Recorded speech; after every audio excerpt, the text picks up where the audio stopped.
Так, все, полетело. Всем привет, ребятушки. С вами Дмитрий Гамбург. Владиславчик. Всем привет! Всем привет. Ну, сегодня у нас будет наконец-таки не фашисты. Внезапно. Или все-таки будут фашисты. В конце будут. Да, в конце будут. Владислав. Ну, блин, я не мог ничего поделать. Это такая ситуация. Ничего поделать. Ням-ням-ня. Владислав, когда 12 секунд не говорил про фашистов. Это часть концептуальности данной лекции. Просто концептуальность данной лекции. Да-да-да, концептуальность данной лекции.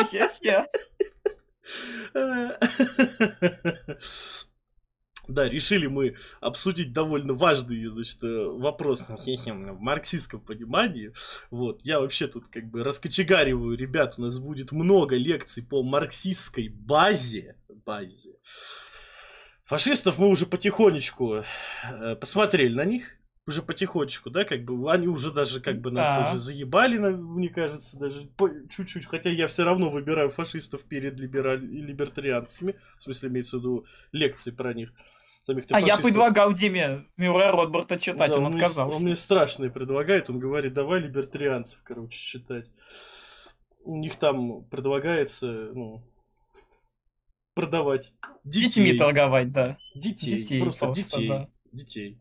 Диму напугало это, да, он сказал нет, давай фашистов. Да, лучше вот фашистов разбирать, чем тех, которые предлагают детей. Да. Возможно, не только торговать. Не, фашистов мы заебали в 45-м. В 45-м мы их заебашили. Проблема только в том, что не добили, блять. Вот. Да. Да. Насколько мы не добили, мы тоже поймем в конце лекции. Вот, потому что в АУГО прививки от фашизма не существует ни у каких государств. Вообще, абсолютно. Поэтому, как бы, ну, с этой красотой еще нужно бороться, вот, и чтобы она никогда не вылезла в нашу повседневную жизнь. Да, мы будем, как говорится, выступать против фашистов сколько возможно. Значит... Тут эти уже ребята спрашивают, что за значочек по центру. Ага. Это очень хороший вопрос на самом деле, потому что наша лекция сегодня, она ведь не только про то, как Ленин предлагал строить партию еще в начале 20 века, но и про то, какие люди выступали против концепции авангардной партии и слева, и справа, так сказать, да? То есть мы будем говорить в первую очередь сначала о Розе Люксембург. У нее про партию, честно говоря, не особо много, но познакомившись со всем спектром ее идей, мы поймем, почему революция в Германии, еще раз поймем, почему она проиграла, да. А в случае с правыми, то это замечательный значочек, как бы, казалось бы, почему тут Украина, да. Это у нас Народно-трудовой союз российских солидаристов. Это организация, которая с конца 20-х, начала 30-х годов и по сегодняшний день существует. И которая на протяжении 70 лет пыталась подсирать Советскому Союзу, будучи коллаборационистами у кого угодно, блядь, от Гитлера до пиндосов, это там, блядь, весело. И ведь именно они, вот им, блядь, покоя не давало то, что российские антикоммунисты, именно из белых, они в качестве прообраза своей организации, типа, берут партию большевиков. Типа, ну, как бы русские фашики пришли к такому выводу, что бороться с большевиками можно только большевистскими методами. И казалось бы, в чем тут они не правы на самом деле, как бы, да. То есть они свои партии строили по типу авангардных партий. Ну, то есть тут... А вот эти карлики... Нет, нельзя делать, вы же большевики наизнанку, блядь. Ну, в общем, сейчас вот одну секундочку, да, я просто скажу, что почему, да, типа, вот, хорошей идеей является сначала обсудить, типа, фашей, и что они себе представляют, да, типа, и как они строят свои организации. Потому что, как мы уже говорили, они, во-первых, сами используют в качестве своего электората, да, типа, пролетариев, очень часто, да, типа, у них очень, ну, такая, может быть, ну, как бы, не то, что близкая риторика, но... типа, все равно как-то перемежевывающиеся некоторые понятия там могут быть, да, типа там, мы за все хорошее против всего плохого, и вы за все хорошее против всего плохого. Мы за сильную страну, и вы за сильную страну, ну, так далее, и тому подобное, да, типа, вот у них такие там штуки могут быть. Вот, во-первых, да, а во-вторых, ну, вот обратите внимание, не могут даже политические организации устраивать таким же образом, как это делают коммунисты. Да. Причем не просто коммунисты, а именно что успешные коммунисты. Потому что коммунисты бывают. Да, потому что единственные успешные коммунисты это большевики ленинского толка. Просто держим в курсе, да. Погоди, сейчас влажный мри у всяких там анкомов, блядь, и прочих там вот этих вот отвалится. Вот про влажные мри мы сегодня тоже поговорим. И то, что можно эволюцию без насилия устроить, и как бы, да. Там, блядь, весело будет, но это будет чуть попозже, да. Так. Блин, увидел, что у вас стрим и бросила все. Блядь, Елена, спасибо. Елена Ивановна, спасибо большое. Просто. Да. Значит, не зря мы все это делаем. Люди прям аж все бросают, чтобы посмотреть, что мы рассказываем. Ну вот, Максимил 94. Нахуй либертарианцев, они безумные. Фашисты просто страшные и странные. Всем хорошего стрима. Спасибо большое. Они не просто страшные и странные, они, блядь, вредные. Вредные для общества, в котором они возникают. Они пытаются сказать, что коммунисты вредные, потому что коммунисты предлагают, ну, типа, буквально обществу не терпеть неравенство внутри, собственно, самого себя. А эти ебланы предлагают, а давайте все затерпим, сядем, будем сидеть по уголкам, короче, и потихонечку будем эти уголки, собственно говоря, замуровывать, да, типа, чтобы люди вообще не могли пошевелиться из этой вот про вот это больше наши фашисты, которые русские, которые белогвардейские, европейские, они все-таки тоже про не терпеть. Но просто европейские, они такие, давайте не терпеть, блядь, и отожмем колонии у кого-нибудь. Ну да. Ну, не терпеть, завоюем, ну, как бы не терпеть, как бы буржуев своих мы будем терпеть. То есть, типа, колонии. Ну правильно, ведь всех, кто призывали не терпеть из фашистов, их как бы либо вырезали, либо по тюрьмам рассажали, ну, блядь, конечно. Вот, видишь, да, типа, как бы, вот сейчас, погоди, тебе кто-нибудь должен будет сказать, что кто-то из них все-таки не сидел.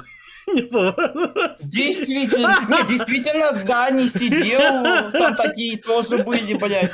О, погоди, бля, ну все, уже на попятную пошел, получается. Действительно, да, блядь. Лицемер. Хе-хе, блин. Это, кстати, будет смешное. Смешной.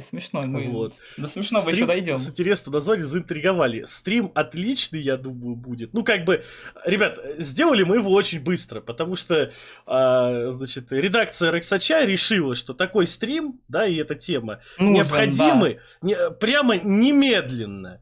В связи с чем, не скажу с чем, но немедленно требуются, поэтому мы немедленно, за сколько? За 16 часов родили его? Ну, где-то так, да. За 16 часов мы родили эту, как бы, тему, и вот, как бы, ребят, как бы, слайдов будет не очень много, стрим будет не очень длинный, но... Ну, думаю, часа на 4-3, может быть, где-то так вот, и мы, ну, как бы, по нашим меркам, да, это, типа, ну, половина, да, типа, обычного времени, как бы.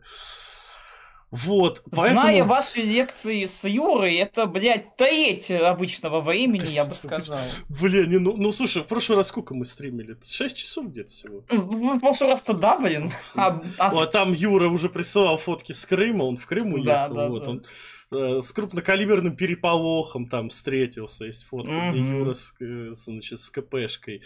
Он там, значит, посмотрим его выступление, какое оно у него будет. Вот, вернется, будет рассказывать. Так, еще объявление. Ну, ребята, ситуация складывается специфичным образом. Поэтому, как бы, на общежож я приеду. Поэтому, как бы, меня можно будет вживую посмотреть на общежоже. Я буду со значком, с Наклзом, чтобы точно никто меня не пропустил, как бы, так что... Действительно, ведь как выглядит Дима, мало кто знает, и хе-хе. Ну, это даже не шутка. Вот, поэтому, как бы, да, безусловно, если хотите увидеть меня на общежоже, хотите посмотреть на то, что я из себя представляю в реальной жизни, обязательно, как бы, приходите, я там буду. подойти и пощупать, ну, только за деньги. Да ты же на все за деньги. Зачем тебе еще значок? На самом деле, значок я возьму, чтобы вы как бы меня с Куловым не путали, как бы, понятно, да? Потому что... да, вот Дима нам показал себя в первый раз, мы такие, ну, действительно тонко, не всякий поймет, блин. Просто если мы вместе с Олегом встанем где-то, сразу будет непонятно, кто, блядь, из нас, типа, как бы этот, ну, типа... Вообще понять можно по длине пейсов. Как мы знаем, у Димы длиннее, потому что он был в Израиле. Хава, Нагил. Вот. Так, вопрос. Не срочно, но в одном чате просили, почему анархисты коммунистов не спросили, не союзники. Просили с примерами, а их не запомнила, помню только вашу ругань. Ну вот сейчас мы это все, по сути, и затронем, потому что мы будем говорить о том, почему Ленин создавал свою партию и каким образом, по сути, да. И здесь мы и поймем противоречие Ленина и с анархистами, и с иными социал-демократами и прочими леваками того периода на самом деле, потому что на самом деле Ленин предложил самое страшное, что могли представить себе утонченные левацкие интеллигенты и прочие сочувствующие нелегкому делу пролетариев художники, не желающие ничего делать для пролетариев. Он предложил им страшное дисциплину.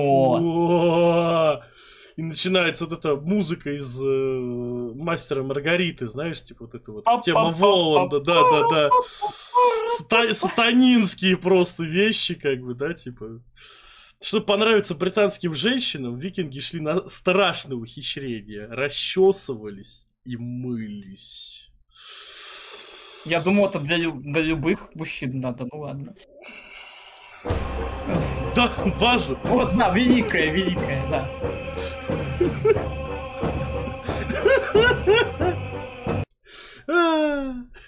Да. Пишут, ты же светловолосый? Нет, ребят, я не светловолосый. Блять, человек был в Израиле, как вы думаете, какого у него цвета волос? Слушай, в Израиле у нас как бы могут быть и прям настоящие русичи. Но я же как бы не жил в Израиле, да, как бы не надо. Типа, как бы вот это вот все. Это того самого. Блять, как его разводить? Я же не жил в Израиле. До завтра. Действительно. До завтра. Ай, блядь. Вообще видели световые пейсы? Так, ладно, все. У меня нет пейсов, если что, ребят, вас обманывают. Это шутки, это цепсо, это буквально, это, ну, типа, псиоп. Владислав буквально полухохол, который вам вкидывает смешные штуки, да.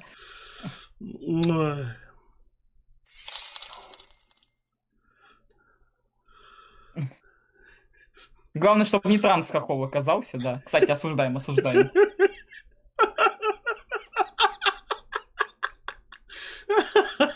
Ну, это великое, это не каждый поймет. Не каждый поймет, блядь. Ладно. Вот, ладно, все, поехали. Камбурга легко узнать, он всегда с пистолетом.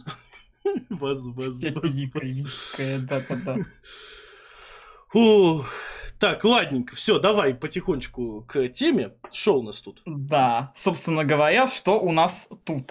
Тут у нас то, как Ленин, по сути, выработал свою концепцию партии, причем мы это сможем рассмотреть не только на примере его конфликта с меньшевиками, по сути, как бы с Мартовым, но и на примере внезапно попытки проанализировать, что делал Ленин Розой Люксембург. Как бы мы там увидим и интересные мысли, которые вполне себе правдивые, и такой кринж, что мама дорогая, как бы, да. Вот. А вместе с этим мы увидим и то, как ВВВ пытались, ну, как мы немножко затронем историю самих солидаристов, собственно говоря, чтобы понимать, что начинают они как обычные фашики вполне себе, но после Второй мировой войны их идеи эволюционировали, и они уже сетицентрическая организация, по сути, у них, да. Ну, сетицентрическая неправильно вообще-то называть, потому что обычно сетицентричная, это как бы говорится про использование именно сетей интернета или как бы просто связи между... Значит, децентрализованная, окей, вот так будет. Да, вот децентрализованная, это типа правильный вот термин. Просто сетицентрическая, это, ну, обычно это относится к войне, это концепция, когда у вас танки имеют компьютеры с навигаторами, пехота имеет компьютеры с навигаторами, понял, все имеет, короче, навигацию, и подключено к одной экосистеме, там, передачи информации, рации, все дела, да, ну, то есть, когда там, типа, у тебя, условно, там, танкист сидит, он поворачивает башню, понимаешь, типа, там камера прикрученная, он, как в компьютерной игре, понимаешь, он видит, а там на бойцах ИК-маячки, и он видит, и на этих ИК-маячках становится понятно, что это союзники. Но, да, то есть, типа, я вспомнил, да, я это, видимо, на примере того, что у них оружие сетевая. И что? База, да. Мать твою. Да. Вот, сетицентричная концепция идеальной сетицентричной войны — это мультиплеерные шутеры, когда вы точно знаете, что вот этот вот танк — это вот этот игрок, он вот здесь, а он знает, что вот эти пехотинцы, которые здесь бегут, это вот эти вот, и вот они вот, значит, передвигаются вот здесь, вы карту открываете, все это видите, и даже там подсвечивают, где находится противник. То есть вы знаете, где находятся все ваши союзники, где находятся ваши точки, где находится, типа, даже незанятая техника, где находятся противники и так далее, и тому подобное. То есть вот это сетицентричная концепция войны. Вот. Ну,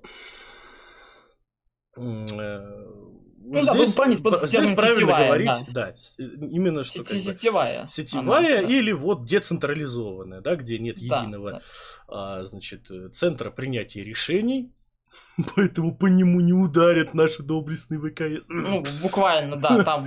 Там, я бы сказал, что там каждая ячейка — это центр принятия решений, скорее, в таких организациях. Ну да. Ну там, соответственно, принятие решений такое себе, блядь. Ну, блин, да. Но конкретно в нашей ситуации, в российских реалиях, такие гавайки, у них все-таки был центр, и он организовывался как научный институт внезапно. Ага. И вспоминается мне почему-то Ленин Хаю, блядь, с их идеей ЦК как научного института, и как-то нехорошо становится в этот момент, если честно, да. Вот. А если мы будем переходить к конкретно партии, то, думаю, можно на следующий слайд переключить, где я просто сформулировал, так сказать, общие тезисы. Сейчас, одну секунду, просто вдумайтесь, у русских фашистов буквально, да, шеврон, ну, типа, триколор и этот... И трезуб, да. И трезуб. Ну, это как раз-таки конкретно у Народно-трудового союза или же Народно-трудового союза нового поколения, блин.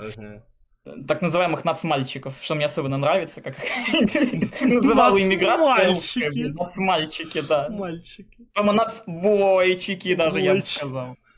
Вот. Собственно, а что же имеется у нас по партийной организации? Что можно понять, что имел в виду Ленин в своей работе, что делать, и что можно понять в его споре с Мартовым, который, насколько я правильно помню, есть в «Один шаг вперед, два шага назад». Вот, собственно, это у нас партия по Ленину, это организация профессиональных революционеров, в том числе материально поддерживающая своих членов, то есть, ну, как бы Ленин у нас буквально говорит, что, чтобы заниматься революционной деятельностью, вам не нужно ни на что другое отвлекаться, типа, да. Вот, ну, партия, разумеется, это своя как раз вот то, что называется, да, партия профессиональных революционеров, то есть профессиональные они... Не просто потому, что они профессионально... только этим, да. Да, не потому, что они там профессионально умеют, там, не знаю, блядь, С4 собирать, блядь, да? Они профессионально, или там профессионально знают, как руководить подразделением, ну, типа, как профессионалы, а так-то они просто какие-то там Пети Васечкины. Это, в смысле, люди, которые сидят на зарплате, у вас есть организация, там касса, там деньги собираются, они, эти деньги распределяются в качестве жалования, собственно говоря, вот этим революционерам и так далее, и тому подобное, так функционирует, так побеждает. Да, именно так. Вот, членами партии являются убежденные социал-демократы. Любые сочувствующие не могут состоять напрямую в партии, но могут в организациях ей подчиняющихся. То есть вообще как это работает? У нас буквально есть партийная организация, куда все члены, ну, буквально проверяются. Вот помните, как нам ребята вот из АКП рассказывали, что они делают? Это примерно вот так и надо делать, короче, да? А те ребята, которые вам просто сочувствуют, ну, у вас может быть какой-нибудь профсоюз, в котором состоят рабочие, вам сочувствуют. А может быть даже общество трезвости на самом деле, потому что у большевиков в этом плане был очень интересный опыт, потому что они создавали кучу разных организаций, которые, ну, номинально, как бы с партией, по сути, связаны не были, но подчинялись ее решениям. Как бы, да. Ну, то есть вы буквально можете, крестьян отучать пить и рассказывать ему, как это заебись, и что вас это, как бы, вот, царское правительство вас, как бы, делает алкоголиками, чтобы у вас там, не знаю, землю отнимать или еще что-то, или чтобы вам не дать землю. Например, то есть это буквально вот фитнес-курсы от большевиков, то есть, типа, вот у нас есть формальная буквально сейчас провоки делают, кстати. Ну, да, угадайте, у кого провоки это подрезали, да, вот только что. Да. То есть вот всякие вот эти вот футбольные клубы, клубы по интересам, какие-то там, не знаю, там клубы, какие-то там качалки, хуечалки, там, блядь, не знаю, машинные какие-то, вся ебань, какие-то страйкбольные клубы, вот это вот все. Это делает, к примеру, да, значит, то есть партия большевиков создает фактически, да, то есть какие-то члены партии большевиков создают эти организации, они их контролируют, понятно, да, типа, но как бы формально эти организации не имеют ничего общего с партией большевиков. Понятно, да, типа? Да, и более того, их члены могут в нее даже не входить, а просто быть сочувствующими. Да, то есть у вас там условно там лидер или там около лидера человек сидит, который он из партии большевиков, возможно, даже неофициально, чтобы его как бы, чтобы связь была более размыта, но фактически они как бы, значит, подчиняются решению партии большевиков. Понятно, да, типа, что это такое? Да, ну и в принципе на неофициальности тоже многое строится у Ленина, потому что, ну, как бы его партия существовала в тот период, когда правительство Российской империи, как бы, ну, буквально либо уничтожало революционные организации путем отправления туда агентов, как бы, третьего отделения, либо еще какими методами, и приходилось, как бы, со всем этим как-то бороться. Да. Вот, как бы, и Ленин это вырабатывал отдельно уже и обговаривал с товарищами, как бы, что нужно делать и как. Сейчас, одну секундочку. Янкиито, капец, праваки взяли на вооружение и используют, а левые, получается, профукали и игнорируют. Да, именно так, и именно поэтому давайте поднимем эту тему сегодня. То есть, давайте не будем ждать, типа, у моря погоды. Давайте обсудим это сегодня, запомним это сегодня, скидывайте запись этого стрима тем ребятам, которые это не видели. То есть, ну, вот этот стрим нужно, он может быть выглядит как такой рядовой, на самом деле он очень важный, ребят, поэтому как бы его скидывайте, пожалуйста. Вот, значит, что тут нужно вот еще сказать, вот почему, вот, к примеру, партия большевиков, да, вот она, у нее четкая вертикаль власти существует внутри нее, да? Но обратите внимание, что она все равно имеет место для низовой инициативы и не занимается прям тоталитарным, полным контролем всех аспектов деятельности всех организаций, связанных с партией большевиков. То есть, буквально. Если вы хотите какую-то организацию, которая, значит, была бы там с большевиками, вот у нее как бы, но вы не хотите, чтобы она была прям совсем полностью подчинена и занималась бы какими-то там своими там делами, совсем не обязательно для этого строить децентрализованную форму организаций. это может быть просто филиал более другой, более крупной, централизованной организации. Понятно, да? Именно так. Да. То есть это почему, типа, партия Ленина, она как бы диалектически вбирает в себя лучшее из старого формата, а децентрализованной партии это старый формат партии, в общем-то. Буквально. Вот. И почему он вбирает лучшее оттуда, и почему он является более прогрессивным в сравнении с ними. Понятно, да, типа? Продолжаем. И при этом она же не замыкается в себе ее руководящее, как бы, руководство самой партии, потому что само ЦК, как бы, оно же формируется каким образом? Оно у нас формируется на съездах, по сути, снизу вверх, а потом уже товарищи, находящиеся в ЦК, там формируют какие-то постановления и решения, которые равнозначно выполняются всеми членами партии. Как бы, то есть у нас сохраняется преемственность низов и верхов, условно говоря, да, и партия не уходит в сектантство. То есть у нее по факту все руководство, буквально, если кто-то чем-то недоволен, вы просто на партийном съезде поднимаете этот вопрос, и человека из ЦК выводит, как бы. Вот. Ну и все. А само ЦК, да, оно у нас работает от съезда до съезда. Вот.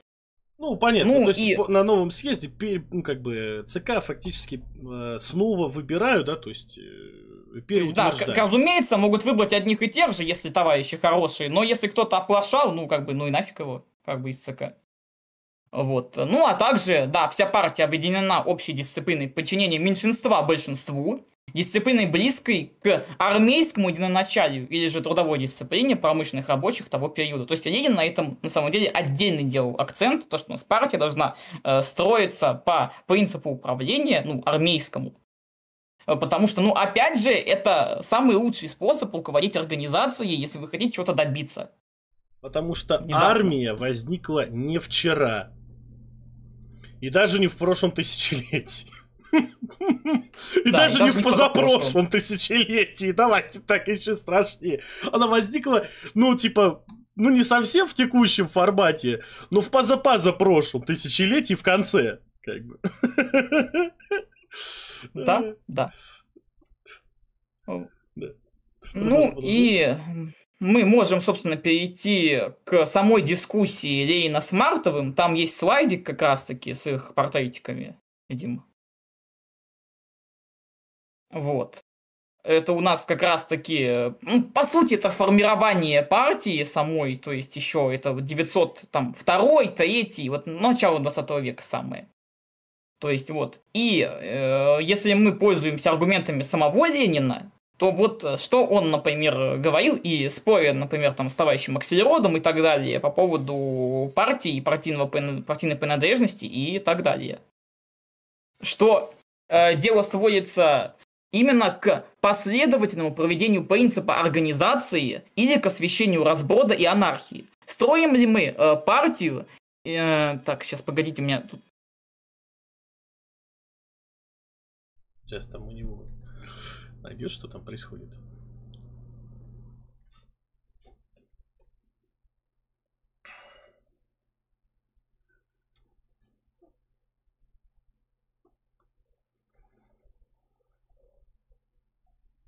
Так, сори, немножко пришлось отвлечься. Да.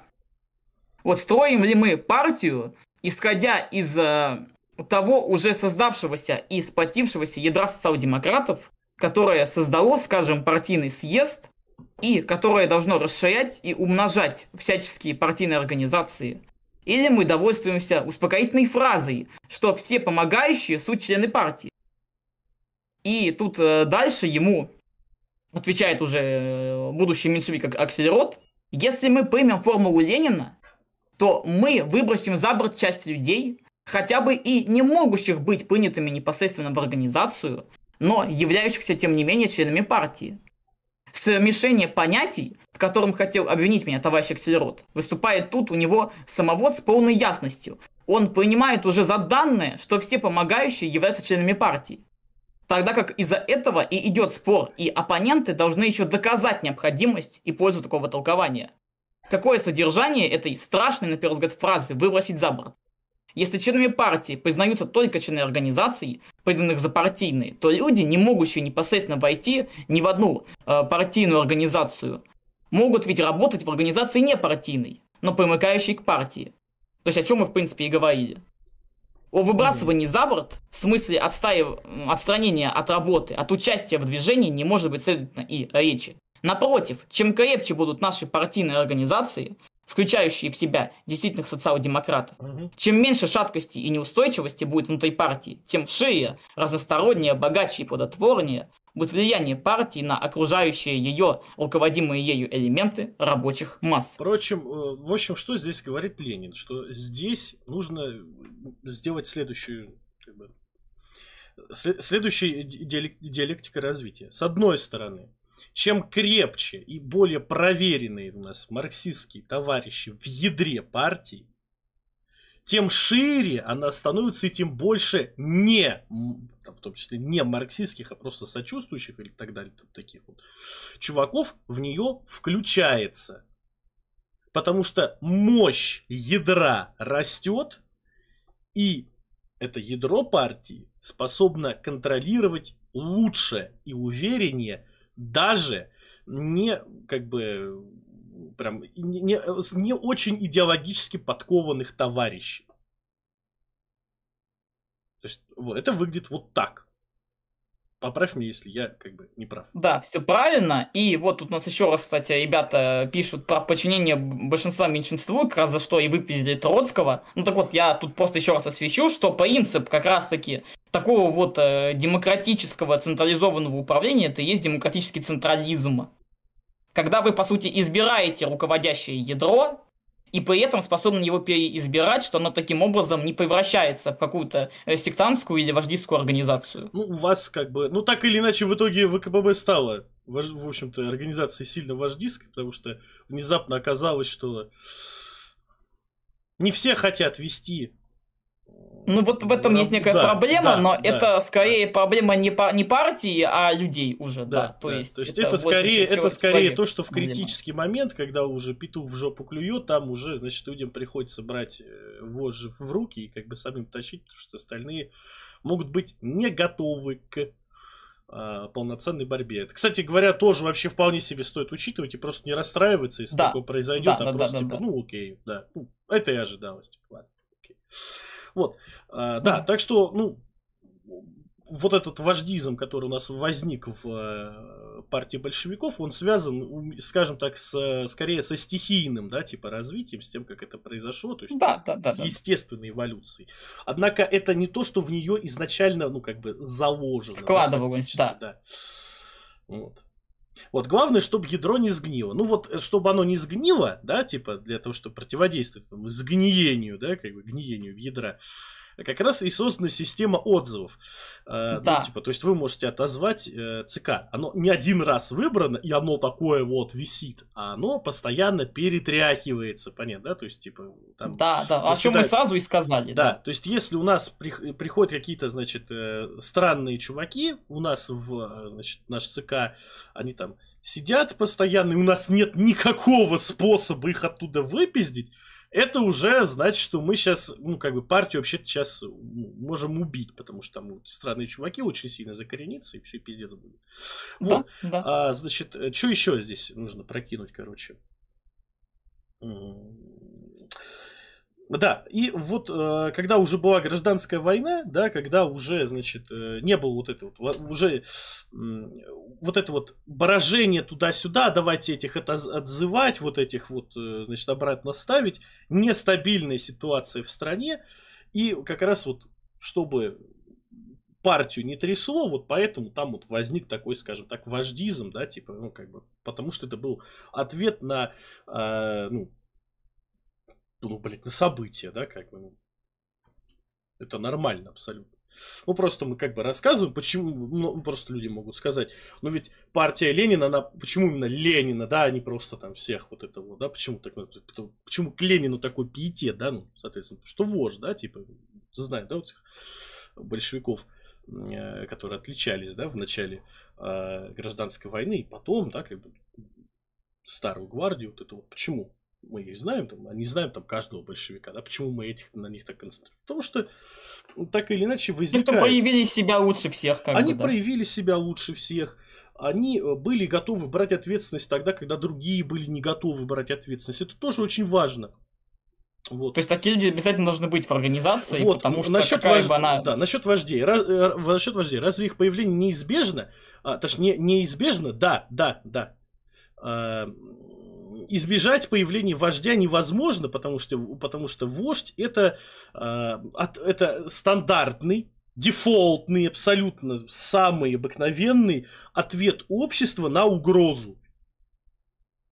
Общество берет человека, который будет типа за него отдуваться и как бы решать. Все это вот то, что в Риме там называлось тиран, да, вот эта штука, да, то есть вот, человек, которому передают, значит, сверхполномочия, чтобы он, решил кризис. Понятно, да, типа вот. Это вот оно про это же. То есть вождь это значит, кто будет решать проблему кризиса. Но проблема в том, что, ребят, жизнь состоит не только из кризиса. Бывает и нормальная, обычная гражданская жизнь, фаза развития. И вот в фазе развития полный вот этот вот вождизм, он не требуется, понятно, да, типа, он не присутствовал ни в какой период истории, как бы, нашего трушного СССР, да, то есть его не было ни в эпоху Сталина, как бы его не было в эпоху Ленина, когда, значит, не нужно, прям, чтобы прям вот сейчас сильная рука всем руководила, там всем занимается партия сама, то есть это выглядит вот так. Потому что внезапно те организации, которые очень сильно уходили в итоге в вождизм, крутясь вокруг фигуры одного человека, несменяемого никак, и где все люди, которые были с ним, буквально оставались вот на протяжении всего времени, такие партии, как правило, они действительно укатывались в сектантство. И таких примеров на самом деле довольно много. И один из таких, наверное, знаменитых примеров, это была американская такая тоже социалистическая партия, они пытались творчески развивать марксизм и пытались как-то оседлать вот эту вот, скажем так, в период 20 века в начале в Америке тоже вот эти идеи децентрализованных организаций в виде синдикализма были популярны, и Даниэль де Леон попытался как-то развить вот эту вот мысль, но при этом как-то это все подчинить партии, чтобы оно как-то более централизованно, что ли, работало, да. Но была большая проблема. Не было создано, по сути, вместо партии ленинского типа получилась организация вождистского типа, то есть буквально. И у нас все было сосредоточено вокруг де Леона. В итоге это привело к тому, что партия просто развалилась ввиду того, что она не обновляться не могла как-то нормально. И просто человек уже сам, он вот как будто... Сам вождь состояние вошел, сам вождь подкачал. Подкачал, обычная тема. Тираны в Греции в Риме диктаторы. Да. Это так. Я так понимаю, что просто, типа, диктаторы из Рима, это просто, калька, да, типа, с греческих концепций. Потому что там, насколько я понимаю, римляне подрезали большую часть культуры у греков. Это будут ребята, которые про античность шарят рассказывать. Я, не шарю, поэтому я в это лезть не буду.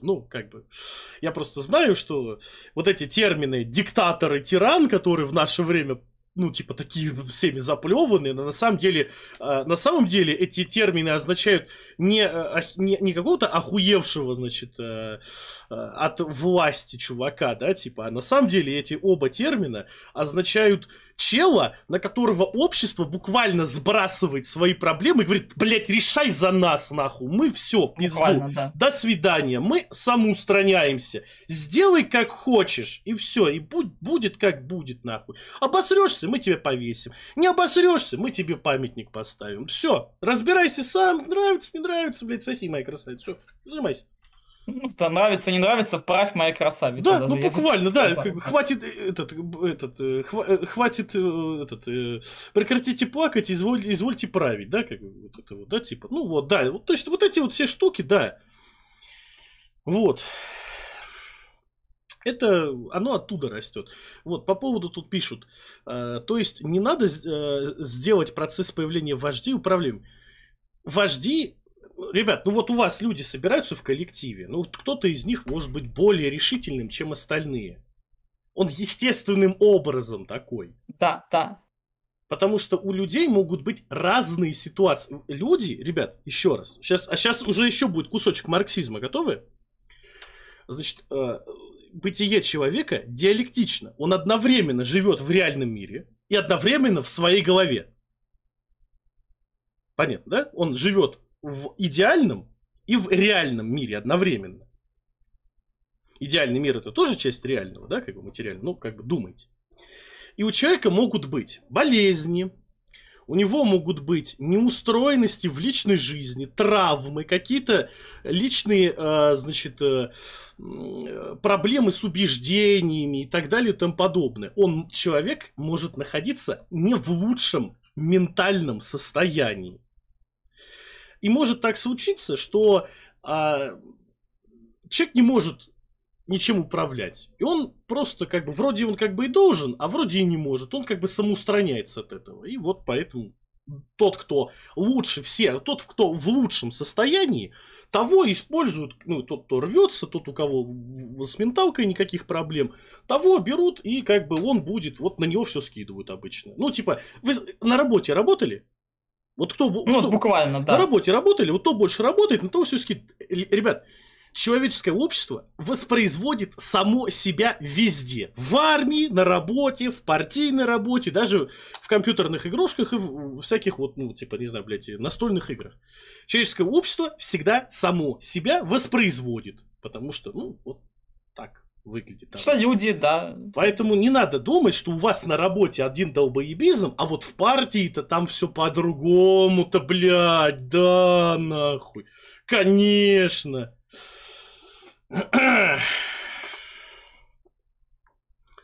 Вот такие дела. Сейчас. От своего имхо скажу. Отсутствие вождя в кризисные моменты прямо вредно. Нет. Ты не прав, Адек.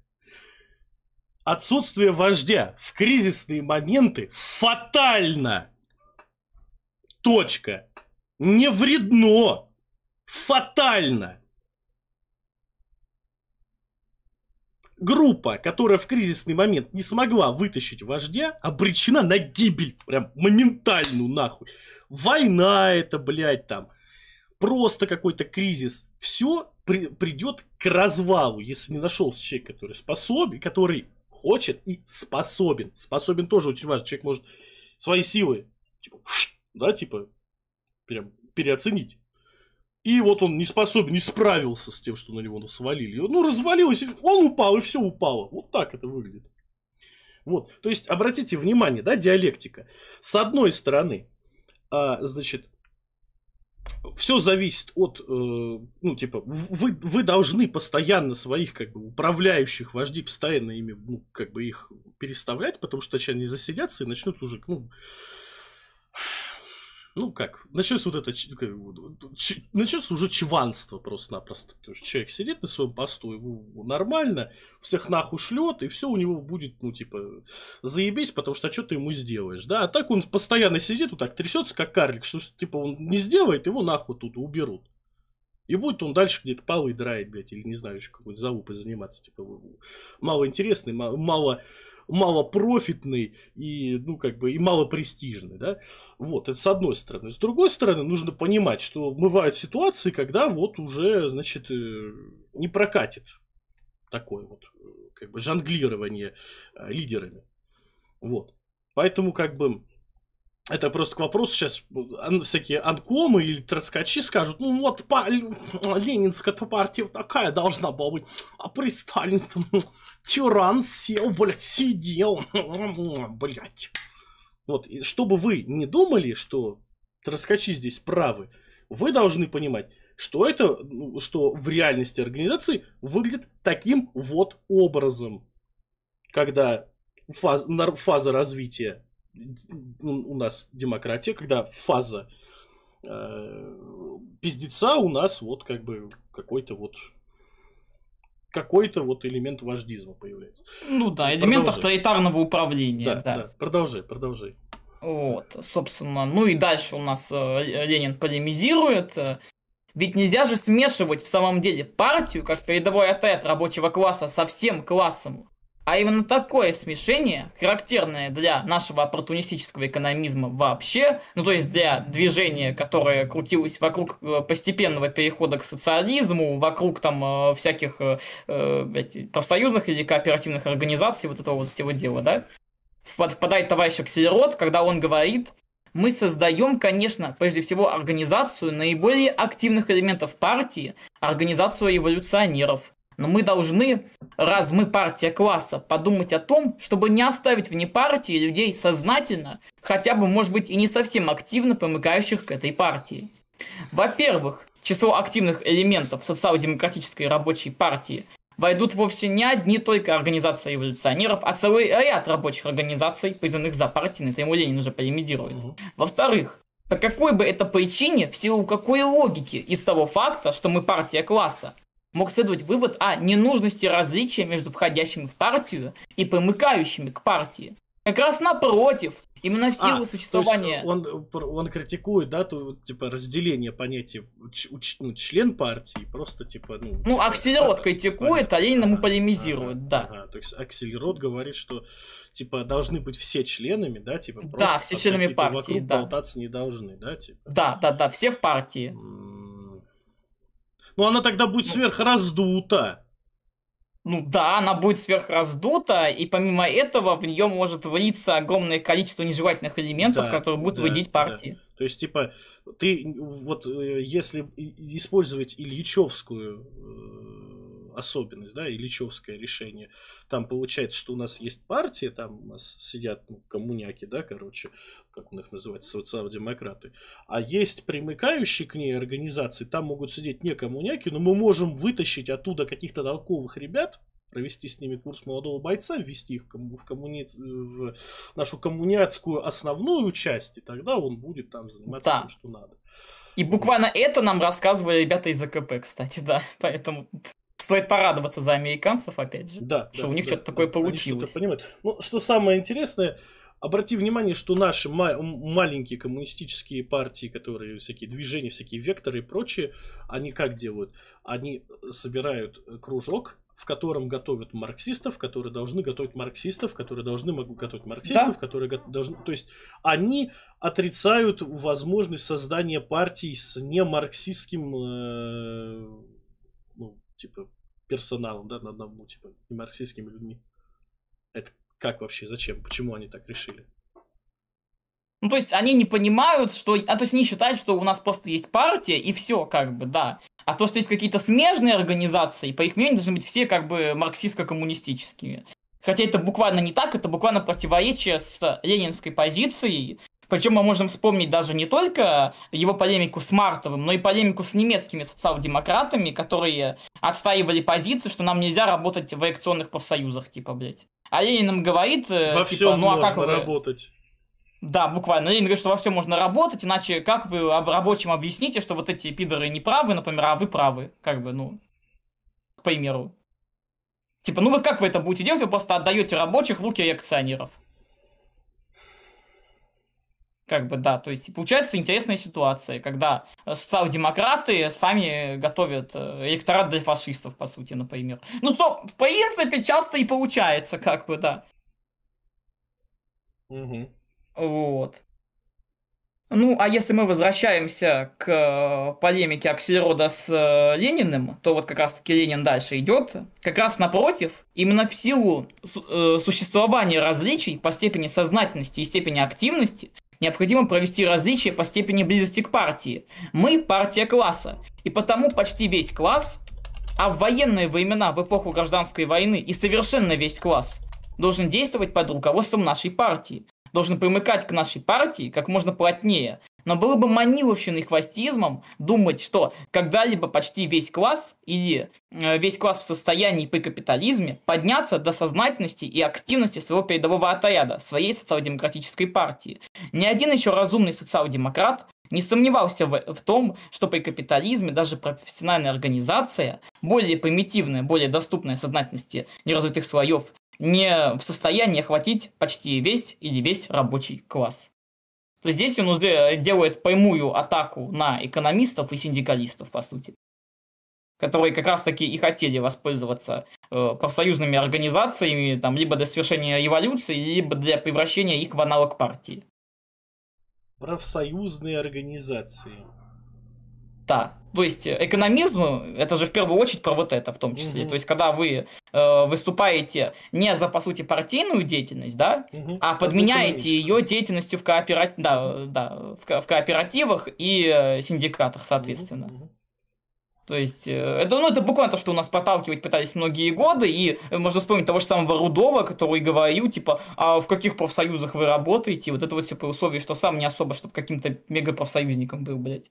Так, слушай, кооперативы это Вася? Это уже Вася, да, это уже Вася. То есть, вот обратите внимание, да, очередная, не ленинская буквально, да, как бы позиция проталкивается через наше старое доброе левое движение, которые сидят и рассказывают про марксистский марксизм. И по то, что они мегаленинцы, кстати, да. Да. То есть это очередная, как бы, трульская, значит, ловушка, или как это сказать? Ловушка труля, блин, да. Да. Так, продолжаем. Ну вот, и здесь уже подключается сам Мартов непосредственно, да? Чем шире будет распространено название члена партии, тем лучше. Однако не объясняя, какая же польза от широкого распространения названия, не соответствующего содержанию. Можно ли отрицать, что контроль за не входящими в организацию партии членами есть фикция? Широкое распространение фикции вредно, а не полезно. Мы можем только радоваться, если каждый стачечник, каждый демонстрант, отвечая за свои действия, сможет объявить себя членом партии. Это тоже Мартов. В самом деле, каждый стачечник должен иметь право объявить себя членом партии. Этим положением товарищ Мартов сразу доводит свою ошибку до абсурда, понижая социал-демократизм до стачкизма, повторяя... Там получается, что член партии не тот, кто реально член партии, а тот, кто назвал себя таковым. Да, это очень смешно. Да, это тоже такое. Вот, и дальше ему Ленин отвечает тоже. Мы можем только радоваться, если социал-демократии удается руководить каждой стачкой, ибо прямая и безусловная обязанность социал-демократии руководить всеми проявлениями классовой борьбы пролетариата. А стачка есть одно из глубочайших и наиболее могучих проявлений этой борьбы. Но мы будем хвостистыми, если допустим отождествление такой первоначальной факта не более как традюнионистской формы борьбы с всесторонней и сознательной социал-демократической борьбой.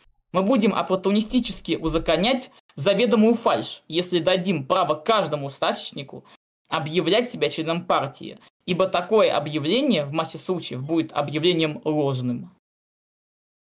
Вот. Дим, у тебя есть что-нибудь по этому поводу сказать, в принципе? Ну, здесь можно сказать то, что...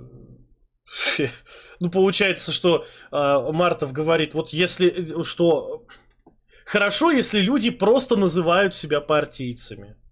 Это значит, что они поддерживают наши идеи, он буквально говорит. Но таким образом получается, что партиец ничего не означает. Да, буквально. Если каждый партиец, то никто не партиец. Да, это вот мультик, помнишь, был? Если все супергерои, никто не супергерой, да, там типа. Ну, то есть, если каждый партиец, то никто не партиец. Тогда где была ли партия? Был ли мальчик, да, как бы? Был ли мальчик? Вот. Был ли мальчик? Вот, поэтому, как бы, конечно, для организации, которые уже находятся в фазе, ну, типа, партийного строительства, подобное уже... не то чтобы хорошо, это не требуется. То есть Мартов буквально предлагает не создание какой-то партии, а создание, ну, как бы, движения, которое само по себе должно быть революционным, да, или как вот... Ну, по сути, что-то такое, да. Ну, как раз вот это и есть децентрализация, да, типа у нас просто какие-то есть там куски движения, они тебе, типа, себя записывают. Там, кстати, есть такой момент, что тот же самый Мартов, он скажем так, не против именно партии в недецентрализованном виде, но какой есть момент? По сути своей он готов признать номинально руководство партии, но при этом получается очень большое количество условно отклонения от ее партийной линии. Как бы. То есть он понимает, говорит, хорошо, вот вы ЦК, но я буду делать так, как мне нравится, да? Ну вот буквально это примерно вот такая позиция, что любой может и согласно со своего мнения, со своей колокольни делать, как ему кажется правильным. А зачем тогда ЦК, если оно... оно рекомендательный орган, да, получается? Ну вот по сути это вот что-то вот такое, да, для таких людей, как Мартов, любой центральный орган, он просто направляющая линия, которая не должна как-то давлеть над всей организацией. Угу. Думаете, почему такие люди проигрывают постоянно, да? Понятно, почему они проигрывают, потому что, типа, он не способен работать в команде. Не командный игрок. То есть это такой, да, типа, любой HR его бы точно как бы отшил. Вот. Ну, интересно. Вот. А дальше Ленин резюмирует по поводу, в принципе, всех этих интеллигентских поползновений Мартова и его сотоварищей, так сказать. Никто не решится отрицать, что интеллигенция, как особый слой современных капиталистических обществ, характеризуется в общем и целом именно индивидуализмом и неспособностью к дисциплине и организации. В этом, между прочим, состоит невыгодное отличие этого общественного слоя от пролетариата. В этом заключается одно из объяснений интеллигентской дряблости и неустойчивости, так часто дающей себя чувствовать пролетариату. И это свойство интеллигенции стоит в неразрывной связи с обычными условиями ее жизни, условиями ее заработка, приближающимся в очень и очень многом к условиям мелкобуржуазного существования. Не случайность, наконец, и то, что именно защитники формулы товарища Мартова должны были выдвинуть примеры профессоров и гимназистов, то есть, грубо говоря, там еще такое есть прикол, что мы же типа выкинем как бы вот непролетарские свои движения, как не поборники широкой пролетарской борьбы выступили в спорах номер 1 против поборников радикально-заговорческой организации, как думал товарищ Аксельрод, а сторонники буржуазно-интеллигентского индивидуализма столкнулись с сторонниками пролетарской организации и дисциплины. Ну вот, как бы. Дим, ты тут? Понятно, да, понятно. Вот, ты скинь мне вот этот текст, пожалуйста, я хочу еще раз это. Ага, сейчас. Так. Сейчас тогда. Так вот сделаю. Так. Оп.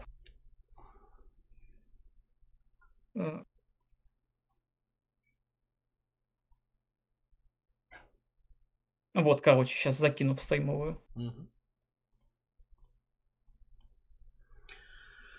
Вот. Ну, понятно, Ленин тут говорит, что пролетарии более сплоченные, чем мелкобуржуазные вот эти вот элементы, поэтому они и рождают очень такие специфичные конструкции. Собственно, почему у нас ставка была сделана на промышленный пролетариат? То есть, как понятно, это говорилось еще и раньше, что он организован по военному принципу, как бы, да, он не страшится, как бы, дисциплины, внезапно его можно организовать и с ним что-то делать. А это, ребята, уже новый, как говорится, вызов, который есть у нас. Это то, что у нас этого промышленного пролетариата очень мало. Нет. Да. Ну, как бы не то, что нет, его очень мало, и он совсем не такой, как был. Да, он не так устроен, как тогда. Да. То есть, если сама партия, да, как бы большевиков, она вполне себе толковая и выглядит толково, и может функционировать в наше время толково на тех самых принципах, на которых ее задумывал Ленин, да, типа, то, что касается как бы нашего фундамента, да, на кого прицеливаться, да, на кого активно работать, то тут нет. Тут не так. Это более интересный вопрос. Тут уже нужно по-другому этот вопрос решать. Вот. Ну и также второй довод товарища Мартова. Для Ленина нет иных организаций в партии, кроме партийных организаций. Совершенно верно. Для меня, напротив, такие организации должны существовать. Жизнь создает и плодит организации скорее, чем мы успеем включить их в иерархию нашей боевой организации профессиональных революционеров.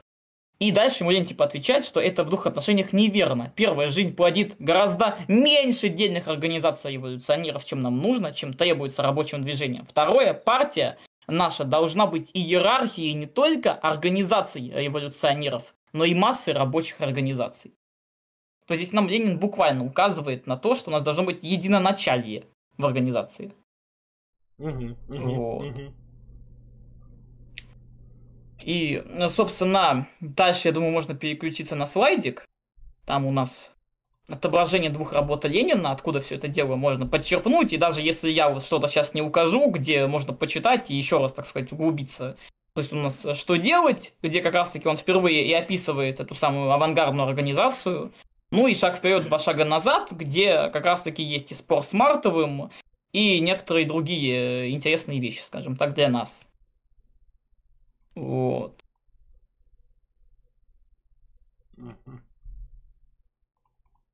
Ну и если брать как раз-таки дальше, то, собственно, Ленин что у нас говорит, это я, насколько помню, как раз-таки «Что делать?» сейчас будет по большей степени.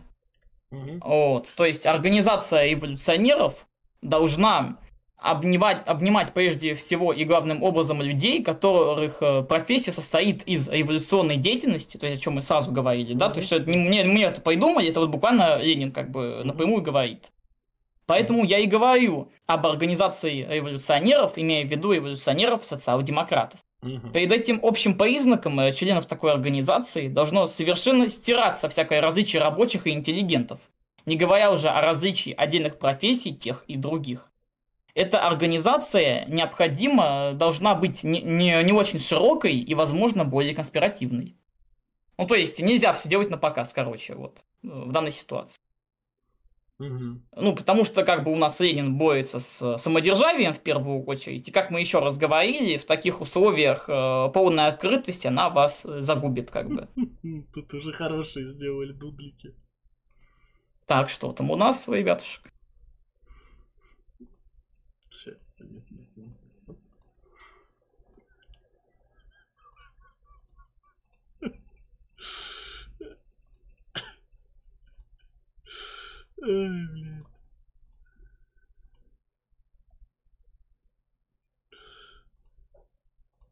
Ну, первое это про общежитие. Не, ну это великое, я уже считаю, да. С пейсой такой.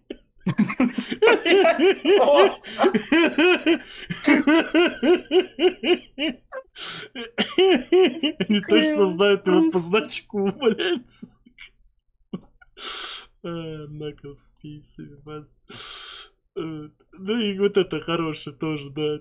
Литерали, блядь, анком, анархист, анархосиндикалист, когда снова построил организацию с иерархией, а не его фантазии.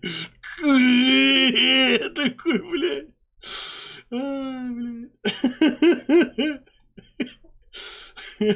Не, ну база, так и надо, так, блядь, и надо, туда.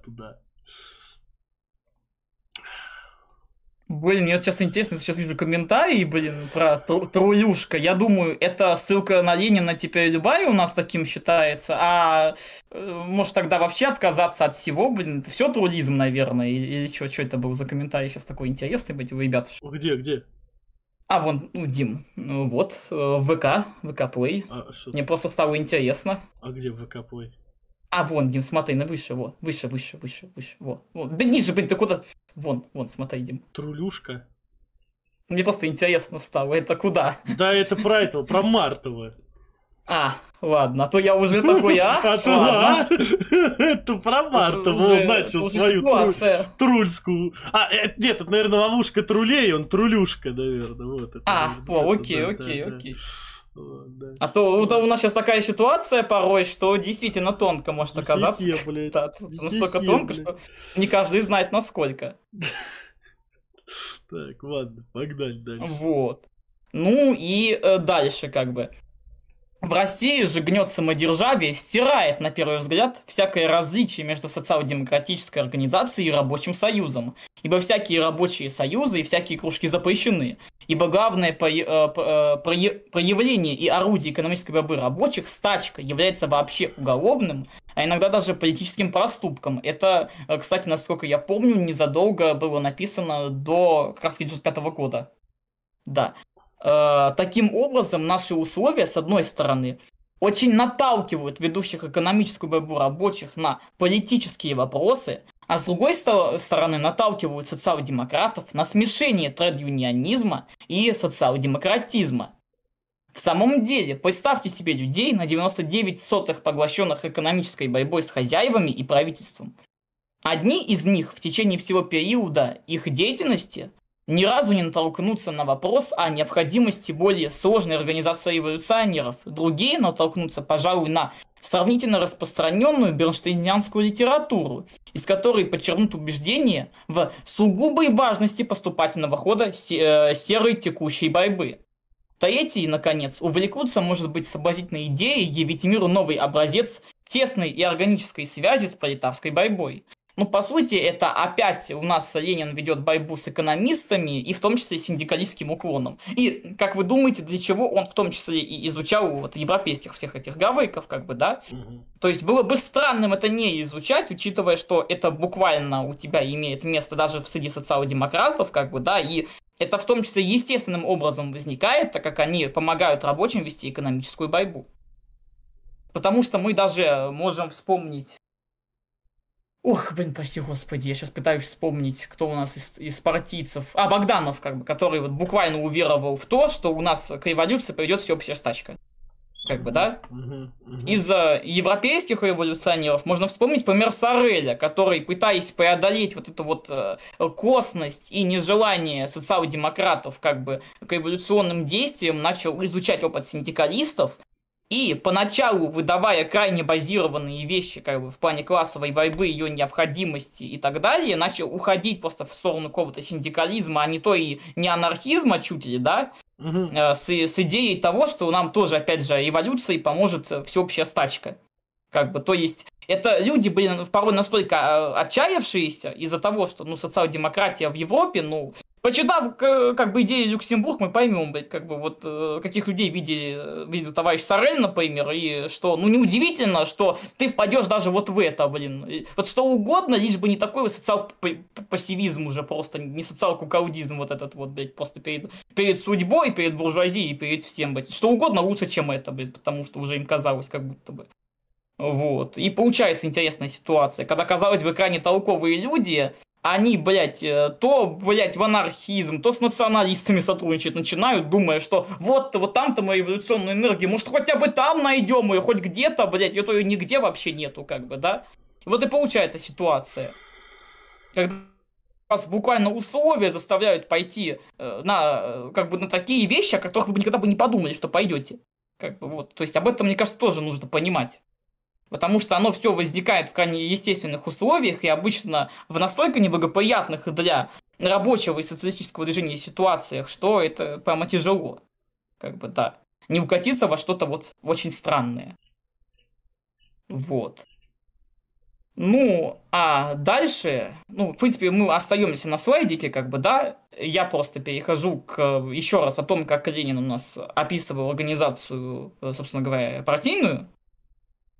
В общем, ну и что же у нас тут есть? Опять же, там в споре, в том числе с экономистами и так далее. То есть во многом все такие произведения Ленина, ну это во многом споры как бы с политическими противниками, в ходе которых образовывались нужные доводы и как бы появлялись как бы нужные мысли. Вот. И что же у нас тут есть? Первое, что ни одно эволюционное движение не может быть прочно без устойчивой и хранящей преемственность организации руководителей. Как бы, то есть, вот. Второе, что чем шире масса, стихийно вовлекаемая в борьбу, составляющая базис движения и участвующая в нем, тем настоятельнее необходимость такой организации, и тем прочнее должна быть эта организация, ибо тем легче всяким демагогам увлечь неразвитые слои массы. Третье, что такая организация должна состоять главным образом из людей, профессионально занимающихся революционной деятельностью. Четвертое, что в самодержавной стране, чем более мы сузим состав членов такой организации до участия в ней таких только членов, которые профессионально занимаются революционной деятельностью и получили профессиональную подготовку в искусстве, борьбы с охранкой, по сути, да, тем труднее будет выловить такую организацию. Пятое, тем шире будет состав лиц из рабочего класса и из остальных классов общества, которые будут иметь возможность участвовать в движении и активно работать в нем. А тут, на самом деле, интересный момент. Потому что Ленин буквально призывал к работе со всеми классами общества, а не только с рабочими или с интеллигенцией там. Это еще в начале века, то есть когда еще даже крестьянский вопрос не так сильно изучался.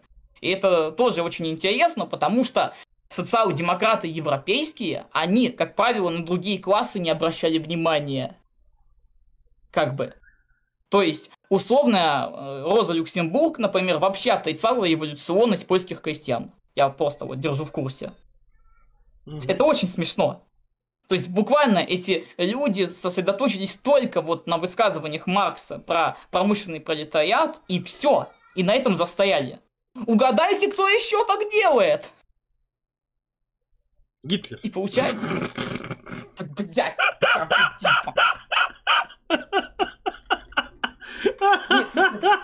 Было великое.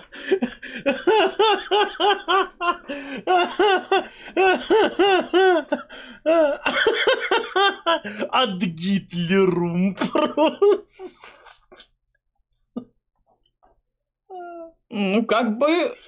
Вот и получается ситуация, прямо я сказал, да. Да, ситуация, хе-хе. Вот.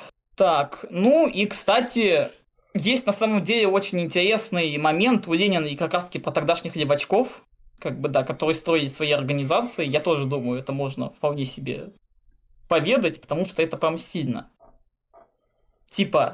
То, что про сознание революционеров тогдашних, это сознание невероятно потускнело.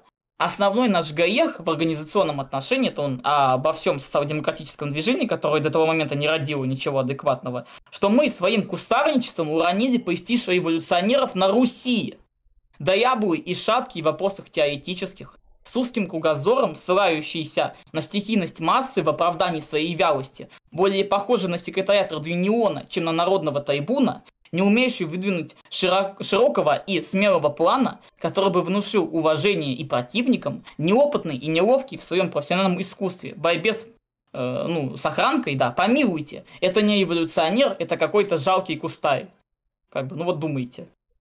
То есть это буквально описание большого количества социал-демократов того периода.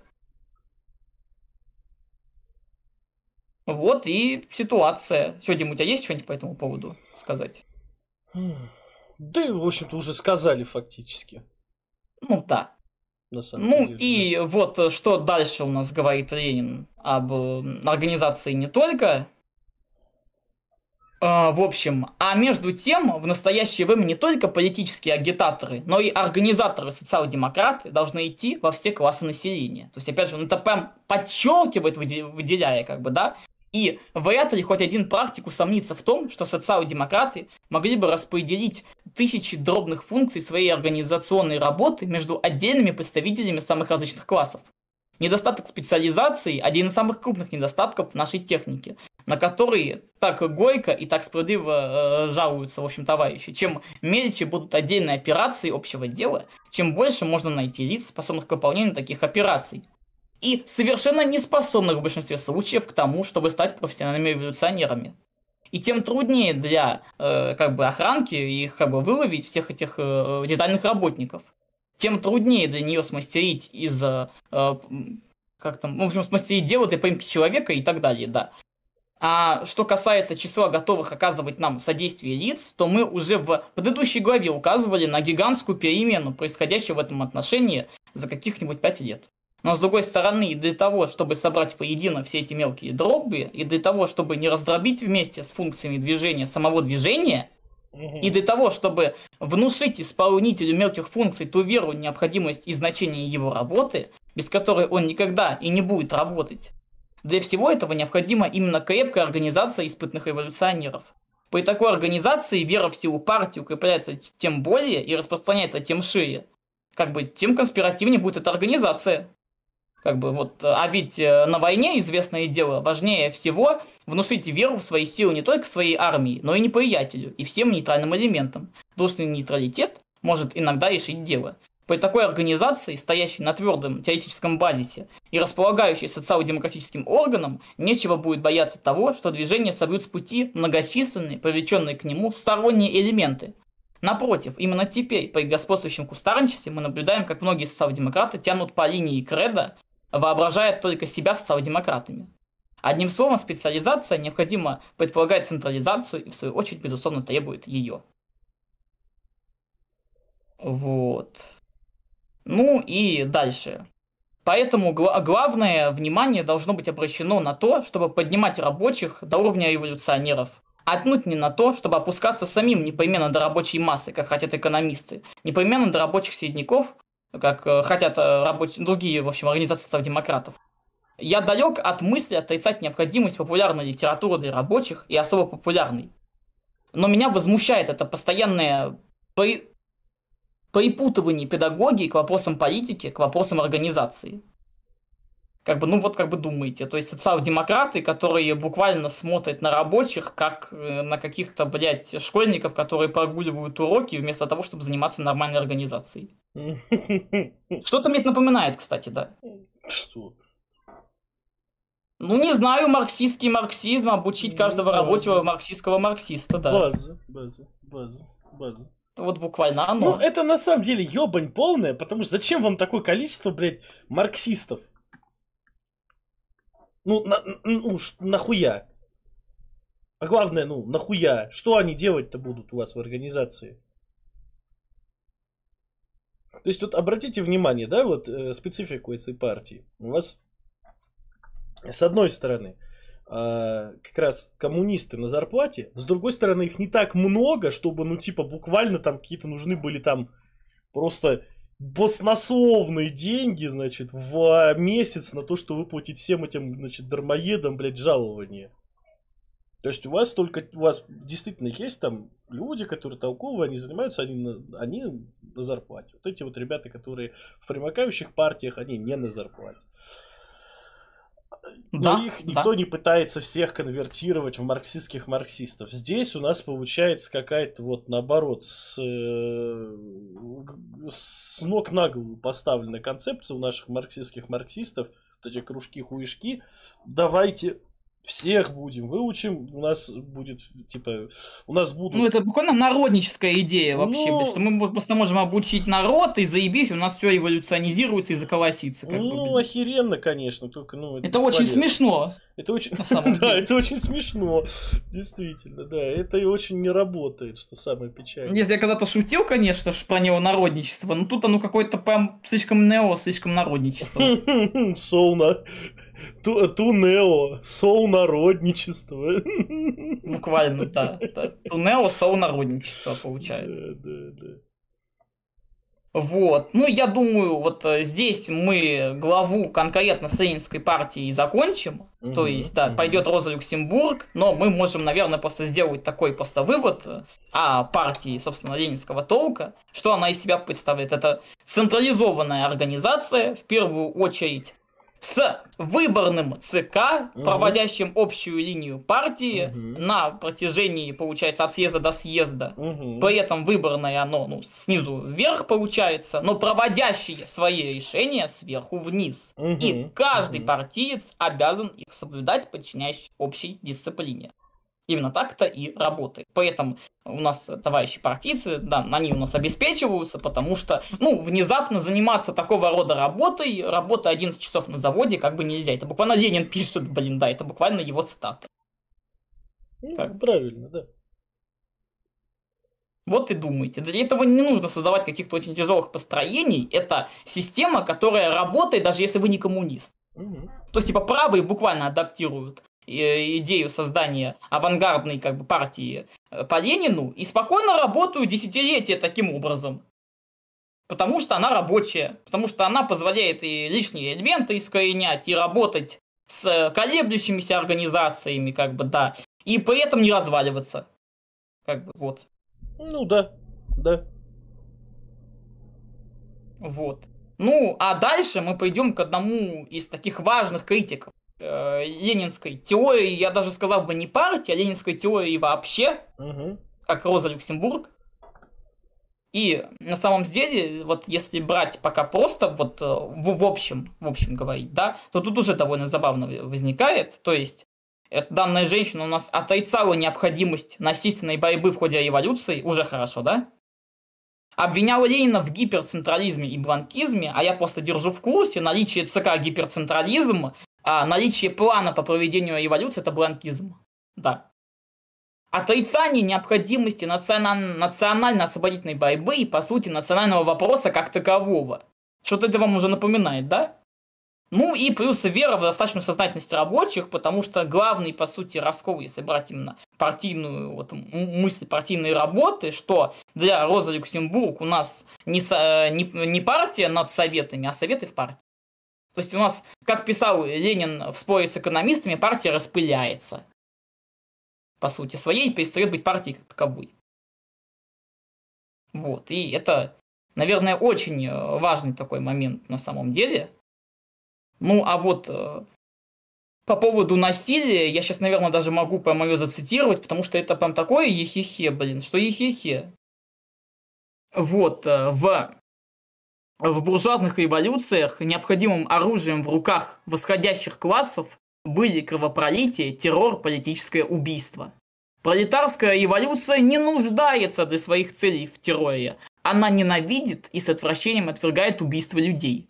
Она не нуждается в этом средстве борьбы потому, что борется не против индивидуумов, а против учреждений, потому что выходит на арену не с наивными иллюзиями, за разочарование в которых пришлось прибегнуть бы к кровавой мести. Она не отчаянная попытка меньшинства насилием смоделировать мир по своему идеалу, а действие огромных многомиллионных масс народа, призванное выполнить историческую миссию и воплотить в действительность историческую необходимость. А как? Просто ёбнешься.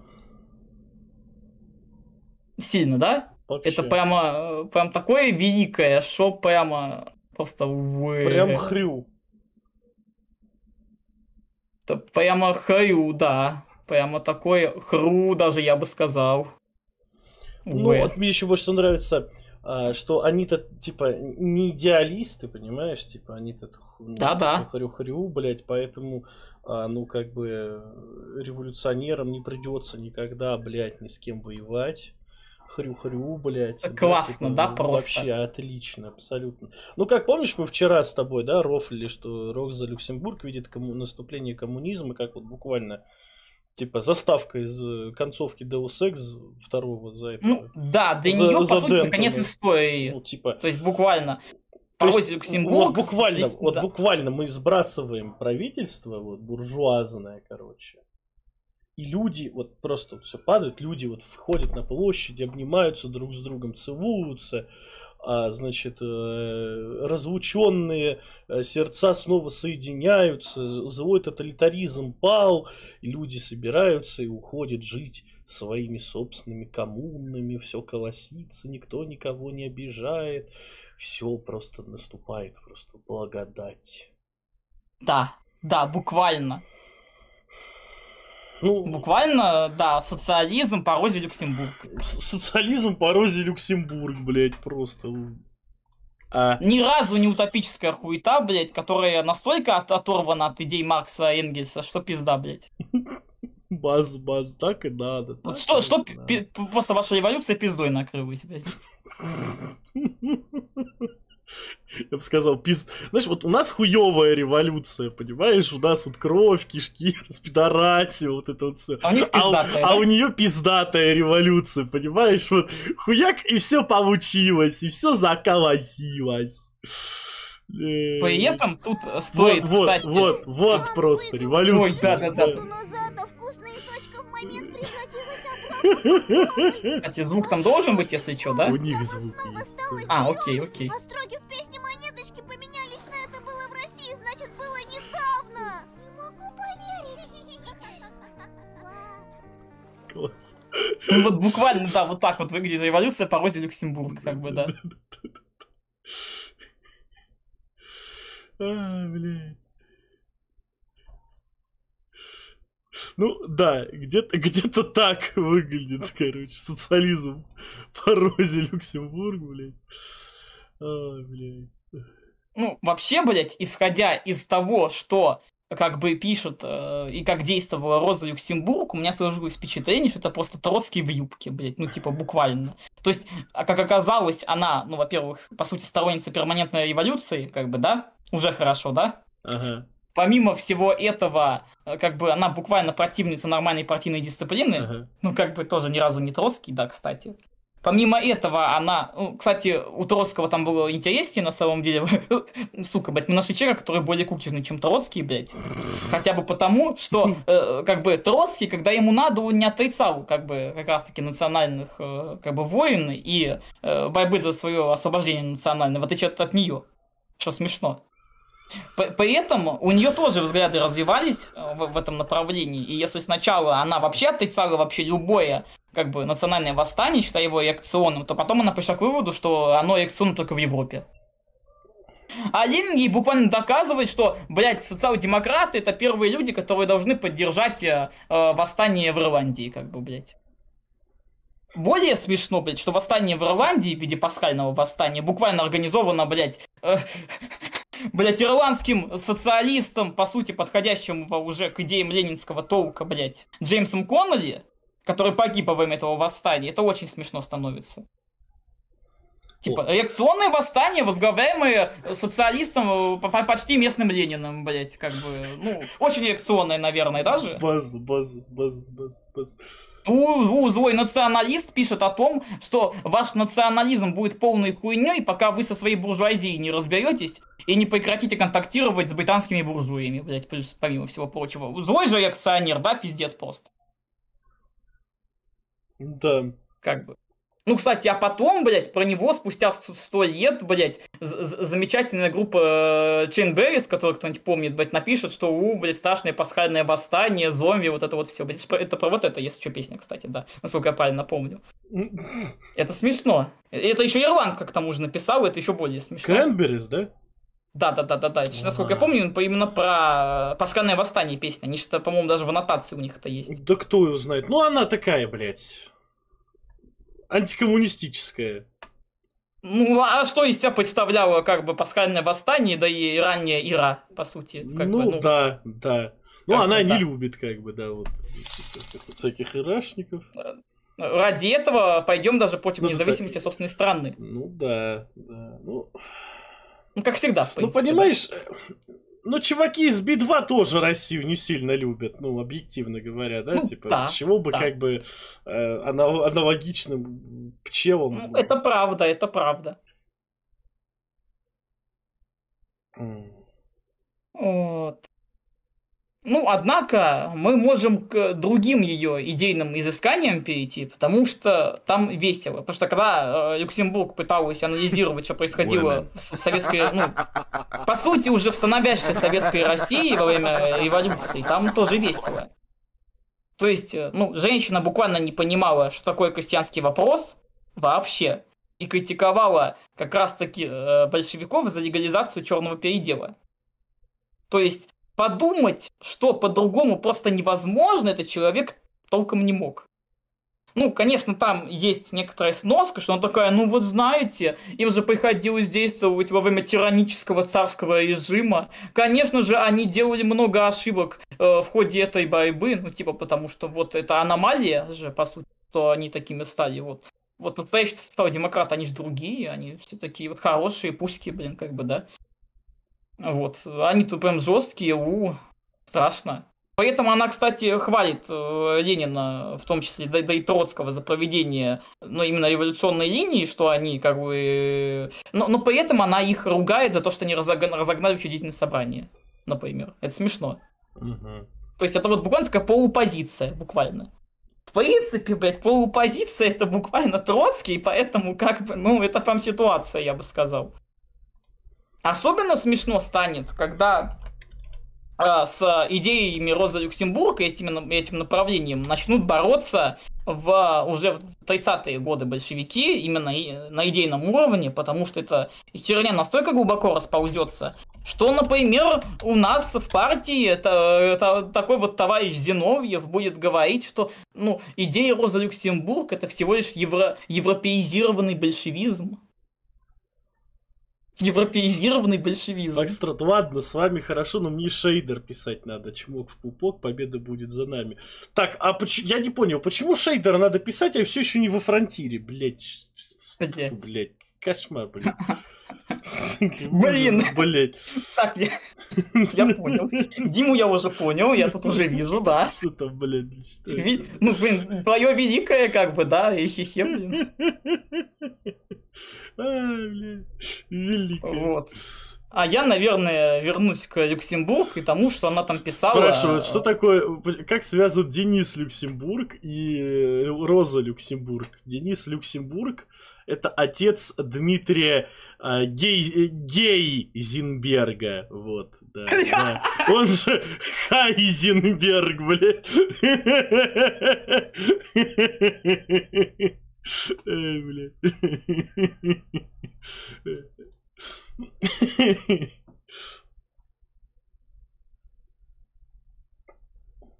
Ох.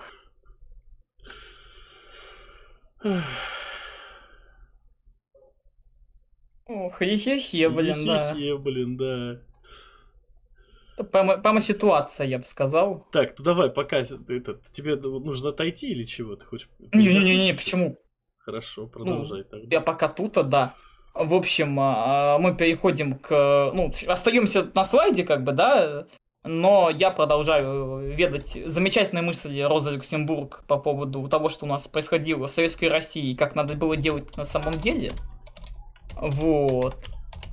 Социалистическое преобразование экономических отношений в аграрной области имеет две предпосылки. Прежде всего, национализация именно помещичьего землевладения, как той технически прогрессивной концентрации аграрных средств и методов производства, которая одна только может служить исходным пунктом социалистического хозяйствования в деревне. Это уже интересно, потому что, видимо, человек вообще не понимает, как крестьяне могут бороться с самой идеей национализации земли, блин, как бы, да.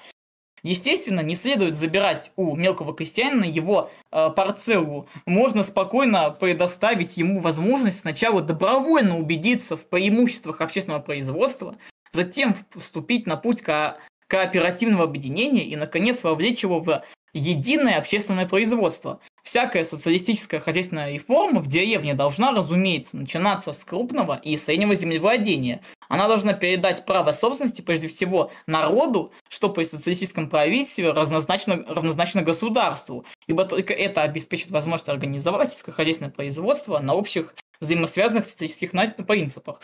Ну и в принципе это про кооперацию, это на самом деле верный аргумент, но дальше там будут очень веселые вещи. Вторая предпосылка такого преобразования – преодолеть отделение сельского хозяйства от индустрии. Эта характерная черта буржуазного общества должна уступить место взаимному проникновению и слиянию обоих, всеобщей организации как аграрного, так и промышленного производства на основе единых принципов, каким бы ни было в отдельных случаях практическое руководство ведением хозяйства, либо городскими общинами, как предлагают некоторые, либо из государственного центра. Во всех случаях предпосылкой является проведение единообразной, направляемой центром реформы, а ее предпосылкой национализация земли, национализация крупного и среднего землевладения, объединение индустрии и сельского хозяйства. Это две принципиальные позиции любой социалистической экономической реформы, без которой невозможен социализм. Кто может упрекнуть советское правительство России за то, что оно не осуществило такие огромные реформы? Было бы дурной шуткой требовать или ожидать от Ленина и его товарищей, чтобы они за короткое время своего пребывания у власти в бурном водовороте внутренних и внешних боев, теснимые бесчисленными врагами и сопротивлением со всех сторон, смогли разрешить или хотя бы взяться за решение одной из труднейших задач, Да, можно смело сказать, самой трудной задачи социалистического преобразования. Когда мы на Западе однажды пойдем к власти, то и здесь, при самых благоприятных обстоятельствах, мы сможем себе мы сломаем себе не один зуб об этот твердый орешек, пока справимся хотя бы с самыми простыми из тысяч сложностей и трудностей этой гигантской задачи.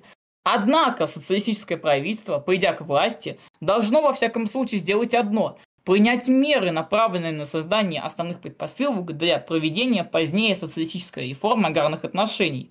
Оно, по меньшей мере, должно избежать всего, что встанет на пути к таким мероприятиям. Лозунг же, выдвинутый большевиками, немедленный захват и раздел земли крестьянами, должен действовать в прямо противоположном направлении. Эта мера не только не социалистическая, но она отрезает путь к преобразованию аграрных отношений в социалистическом духе, нагромождает перед ним неоднородные препятствия. Захват земли крестьянами в ответ на краткий, солидарный лозунг Ленина и его друзей «идите и берите землю» повел просто к хаотичному, внезапному превращению помещичьей собственности на землю в крестьянскую собственность. То, что было создано это не общественная собственность, а новая частная собственность, точнее, разделение крупных имений на средние и мелкие владения, относительно прогрессивного крупного производства на примитивные мелкие предприятия, которые работают техническими орудиями времен феодалов. Как будто бы крестьяне, которые работали на аристократию, работали не примитивными средневековыми методами, конечно, да. Когда у вас 4 трактора на всю страну, и это считается мегапрогрессом, как будто бы что-то не так. Так, и что у нас тут дальше? Новая частная собственность, это было. Более того, эта мера и хаотичный, чисто произвольный метод ее проведения не только не устранили, а лишь обострили различия собственности в деревне. Хотя большевики призывали крестьян создавать крестьянские комитеты, чтобы превратить захват дворянских поместий в какое-либо коллективное действие, ясно, что такой общий совет не мог ничего изменить в реальной практике и в реальном соотношении сил в деревне.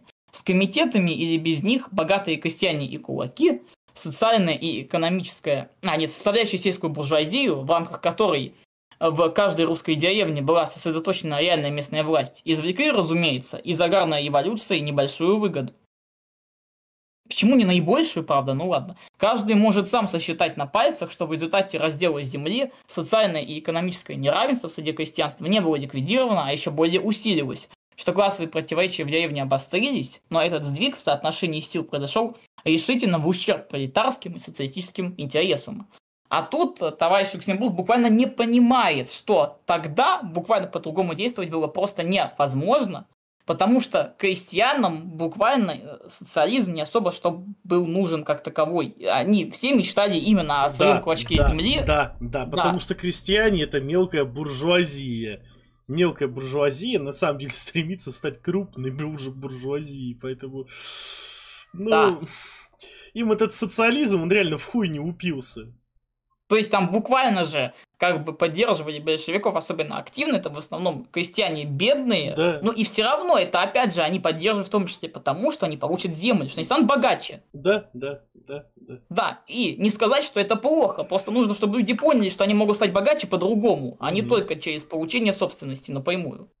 То есть в этом же была мысль Ленина, что через кооперацию... на самом-то деле до этого Роза Люксембург сама пишет о кооперации, но как будто бы одно с другим сопоставить не способна. Вот что самое страшное. Как вы будете кооперировать собственность, если у вас собственности нету? Какая-то как будто бы противоречие. Женская логика называется. Буквально, как будто бы противоречие. Как делать кооператив, когда вам не с чего его делать? Что-то как будто бы не так. Вот так. Это при условии, что коллективизация-то потом Сталином будет проведена, а гаврики, которые будут поддерживать Люксембург и Троцкого, такие, крестьян-то закабалили, блин. Мне еще очень нравится смешная ситуация, когда троцкачи, мне писал Иван Антохин, по-моему, так его зовут. Вы знаете, да, наверное, кто это? Это РПшник, короче. Известный, блядь. И он, короче, трясся по поводу того, что Ну, в общем, Сталин медленно проводил индустриализацию. Вот. А Троцкий провел бы ее быстрее. Понятно? Вот. И чем вызвал бы недовольство еще больше среди крестьян, да? Вот, да. И вот, медленно индустриализацию проводил, и, значит, коллективизацию провел, значит, медленно, понимаешь? Это ж не вовремя, поздно. Понял? Ну, просто тут человек буквально, троцкисты буквально не понимают, что если бы они провели коллективизацию раньше, когда у вас буквально еще гражданская война в стране не закончена, блядь, и есть все еще угроза контрреволюции, блядь, что крестьянская масса просто может пойти на стороне контрреволюции, сохраняя свою землю, потому что она еще не до конца понимает, для чего ей социализм, собственно говоря, и нужен, как бы, блядь. Что, ну, а иногда крестьянская масса даже и несознательно это делает в силу того, что она может находиться под влиянием кулаков, например, под влиянием там реакционно настроенных попов, которые в деревне имели очень большое значение, как бы, и получается, по-моему, ситуация, я бы сказал. Угу. Ну, собственно говоря, ситуация в Союзе была настолько, что даже те крестьяне, которые были как бы единодушны с советской властью, я помню, был хороший пример о введении нового семейного кодекса, как бы это, вот не помню, какой это точно был год, вот начало 20-х, что ли. Ну так вот, там на выбор было, по-моему, их два варианта, что ли, и крестьяне выбрали наименее прогрессивный, потому что последний, как бы вот, который они не выбрали, предполагал наибольшее упрощение бракоразводного процесса. А крестьяне такие, так на зажжённого уйдут тогда, типа, блядь.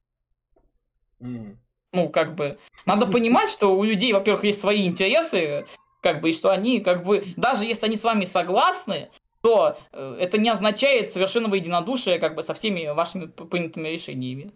Ну, типа. А ждать этого от людей, в принципе, нельзя. Потому что это люди. Вот. Ну и, собственно, что там дальше? У нас пишет Люксембург. Речь Ленина о необходимости централизации в промышленности, национализации банков, торговли и промышленности. Почему же не земли? Здесь, напротив, децентрализация и частная собственность. Собственная аграрная программа Ленина была перед революцией иной. Выдвинутый лозунг был заимствован у многократно осмеянных социалистов-революционеров, или вернее, у стихийного крестьянского движения, чтобы ввести социалистические принципы в аграрные отношения. Крестьянин винодел. Блять. Не должен сеять рожь. А может мять вино. Великая. Просто великая. Вот, советское правительство пытается теперь создать сельские коммуны из пролетариев, главным образом из городских безработных. Но нетрудно угадать наперед, что результаты этих усилий будут ничтожно малы по сравнению со всем объемом аграрных отношений, и что их нельзя будет даже вообще брать в расчет при оценке положения. После того, как для социалистического ведения хозяйства на мелкий Так, на каком моменте? Предложение вот предыдущее целиком прочитай еще. Это вот советское правительство, которое, да? Угу. Опять коммуны из пролетариев. Нет, у меня все в порядке. Так, то у меня сейчас вроде бы тоже. Что, не понимаю. Еще раз, давай. Так, советское правительство. Угу. И ничего. Все нормально, да? Так получается. Я не думаю о моих крестьянах. Это же мои подданные. Я их сюзерен. Я их обожаю. Подкиньте одного крестьянина. Великая. Вот, советское правительство пытается теперь создать сельские коммуны из пролетариев, главным образом из городских безработных. Но нетрудно угадать наперед, что результаты этих усилий будут ничтожно малы по сравнению со всем объемом аграрных отношений, и что их нельзя будет даже вообще брать в расчет при оценке положения. После того, как раздробили крупные поместья, самый благоприятный исходный пункт для социалистического ведения хозяйства на мелкие производства, теперь пытаются создать из них понемногу образцовые коммунистические предприятия. В сложившихся условиях эти коммуны могут претендовать лишь на роль эксперимента, а не стать основной широкой социальной реформы. Ну, видимо, основой широкой социальной реформы, да. Хлебная монополия с премиями теперь постфактум. Они хотят внести классовую борьбу в деревню. В общем, это именно так сформулировано, поэтому вот. Прежде социалистическая реформа в деревне натолкнулась бы, пожалуй, на сопротивление небольшой касты крупных землевладельцев, дворян и капиталистов, а кулаков до этого не было, кстати, да. А также небольшого меньшинства богатой сельской буржуазии, небольшого тоже смешно, экспроприация которых революционной народной массой была бы детской игрой. Теперь, после захвата собственности, врагом любого социалистического обобществления сельского хозяйства выступает чрезвычайно выросшая и усилившаяся масса имущего крестьянства, которая будет зубами и ногтями защищать свою новообретенную собственность от всех социалистических покушений. Теперь вопрос будущей социализации сельского хозяйства, следовательно, вообще производства в России, стал вопросом противоречия и борьбы между городским пролетариатом и крестьянскими массами. Сколь острым стало противоречие уже сейчас, показывает бойкот крестьянами городов, которым они не дают продовольствия, чтобы спекулировать им точно так же, как это делают прусские юнкеры и так далее. Ну, вот здесь человек буквально не понимает, что до революции ситуация была не сильно другая. То есть, вот же в чем прикол. То есть, она, в принципе, это вообще большая проблема Розы Люксембург, что она вообще не понимала, что такое крестьянство. А у них нет было крестьянства уже в Германии? Буквально было большое крестьянство, как бы в Польше. Она же член социал-демократической партии Польши и Литвы. Польша? Да. Польша крестьянство, конечно, было меньше, чем в России, меньше, но оно как бы все еще было довольно, с одной стороны, революционно настроено, с другой стороны, было довольно национально настроено, и по сути своей, по сути, Люксембург просто своими действиями и высказываниями отводил от партии поддержку крестьян. Буквально. Мы понимаем, почему, как бы, да? Потому что человек буквально не понимает, что любое действие должно соответствовать моменту, как бы, И что даже если у вас в программе что-то есть, это не всегда значит, что вы это можете реализовать прямо здесь и сейчас. Некоторые вещи будут реализованы сильно позже, а некоторые, возможно, никогда, потому что у них не будет, как бы, возможности для реализации. Это надо просто понимать. А пожилые социал-демократы того периода понимать это не особо, что бы хотели. Как бы... Хрю. Да. Как бы хрю. Да. Вот. Также мы можем немножечко увидеть, как она относилась тоже к действиям, опять же, Ленина и даже Троцкого. То есть, вот. Конечно, мы никогда не были идолопоклонниками формальной демократии. Мы никогда не были идолопоклонниками социализма или марксизма. Но разве отсюда следует, что мы можем выбросить на свалку социализм, марксизм а-ля Ленш или Парвус? Ленш – это руководитель национал-социалистического крыла немецкой социал-демократической партии, просто напоминаю. Вот. Из которой вышел Густав Носки. Да. Когда он становится для нас неудобным. Троцкий и Ленин – живое отрицание такого подхода. Мы никогда не были идолопоклонниками формальной демократии, значит только одно. Мы всегда отличали социальное ядро от политической формы буржуазной демократии. Мы всегда вышелушивали горькое ядро социального неравенства и несвободы из сладкой оболочки формального равенства и свободы. Не для того, чтобы ее выбросить, а для того, чтобы подзадорить рабочий класс. Он не должен ограничиться оболочкой, а напротив, должен завоевать политическую власть, дабы наполнить ее новым социальным содержанием. Историческая задача пролетариата, когда он приходит к власти, создать вместо буржуазной демократии социалистическую демократию, а не упразднить всякую демократию. Однако социалистическая демократия не начинается лишь на обетованной земле, когда создан базис социалистической экономики, не является готовым рождественским подарком храброму народу, который тем временем верно поддержал горстку социалистических диктаторов. Социалистическая демократия начинается одновременно с уничтожением классового господства и строительством социализма. Она начинается с момента завоевания власти социалистической партией. Она есть не что иное, как диктатура пролетариата. Так точно, диктатура. Но эта диктатура заключается в способе применения демократии, а не ее упразднении, в энергичных решительных вторжениях в благоприобретенные права и экономические отношения буржуазного общества, без чего невозможно осуществлять социалистический переворот. Но эта диктатура должна быть делом класса, а не небольшого руководящего меньшинства от имени класса. То есть она должна на каждом шагу исходить из активного участия масс, находиться под их непосредственным влиянием, подчиняться контролю всей общественностью, опираться на растущую политическую сознательность народных масс. Конечно, большевики именно так бы и действовали, если бы не страдали от навязанных им ужасов мировой войны, германской оккупации и всех связанных с этим численных трудностей, которые не могли не исказить любую социалистическую политику, преисполненную самых лучших намерений и самых прекрасных принципов. Яркий пример этого – столь широкое применение советским правительством террора со времен покушения на германского посла в преддверии крушения германского империализма. Азбучная истина, что революции крестят не розовой водицей сама по себе довольно убого. Можно понять все, что происходит в России, и образует неизбежную цель причин и следствий. Ее звенья исходные и конечные таковы.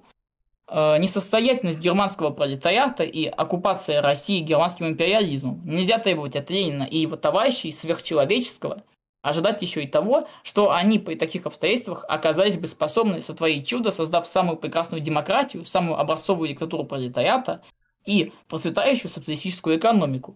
Своим решительным эволюционным поведением, своей образцовой энергией и своей нерушимой верностью интернациональному социализму они, право же, сделали достаточно из того, что было бы возможно сделать в столь дьявольски трудных условиях. Опасность начинается тогда, когда они нужду выдают за добродетель, хотят теперь по всем пунктам теоретически зафиксировать навязанную им этими фатальными условиями тактику и рекомендовать ее международному пролетариату как образец социалистической тактики, достойной подражания.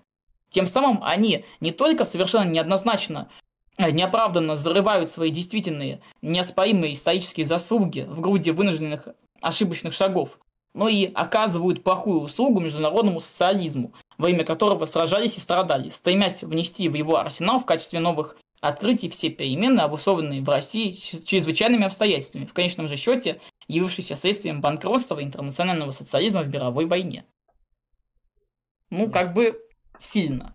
Это просто очень забавно, что она буквально считает, что тактика, к которой пришли большевики, это лишь, по сути, аномалия. И что ее перенимать ни в коем образе нельзя. То есть, таким образом, она буквально подписывает своей революции смертный приговор, по сути. Как мы знаем, да, это только ленинского типа партии выживают. То есть, мы видели вообще, мы когда разбирали Германию, там же, блядь. Да, про это говорили, то, что там старые парламентские методы у них сохранялись, хотя тут даже еще и именно такой утопический идеализм, я бы сказал, сохранялся, когда утопические социалисты верили, что просто буржуи нас поймут и сами дадут собственность, и все будет хорошо. Левачество. Да, вот это вот детская болезнь левизны, буквально. Ваня Космов пишет, что подписала и революцию, и себе самой. Туда ее. Буквально. Туда ее, ребят, туда ее. Знаете, Владислав, еще несколько дней, когда мы впервые с тобой вчера, да, по-моему, только про нее вспомнили, или еще вчера и, по-моему, позавчера. Позавчера, еще тоже мы докопались. Просто что-то ее обсуждали, эту Розу Люксембург. И, что-то чем больше ее читаешь, тем как-то, менее ее жалко.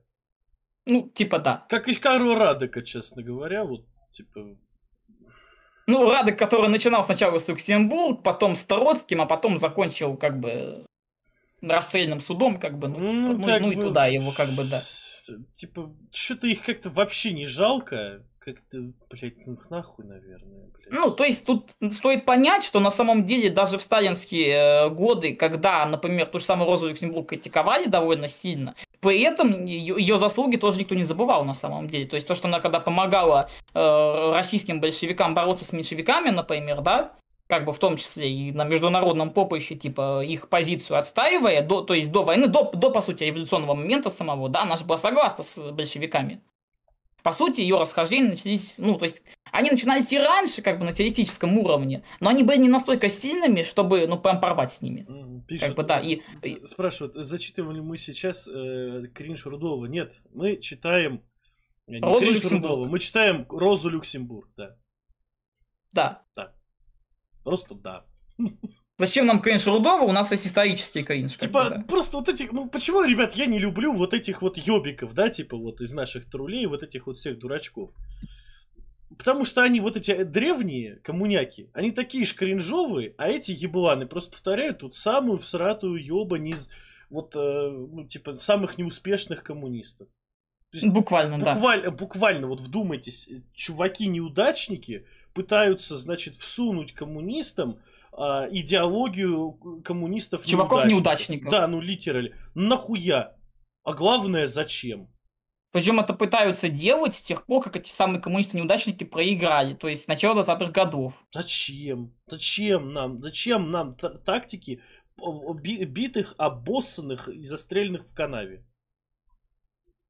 Типа их, может быть, конечно, очень жалко, блять, но это не означает, вот, что серьезно, мне нужно нет. принимать Вот какие-то тактики. мы читаем Розу Люксембург, мне ее не жалко.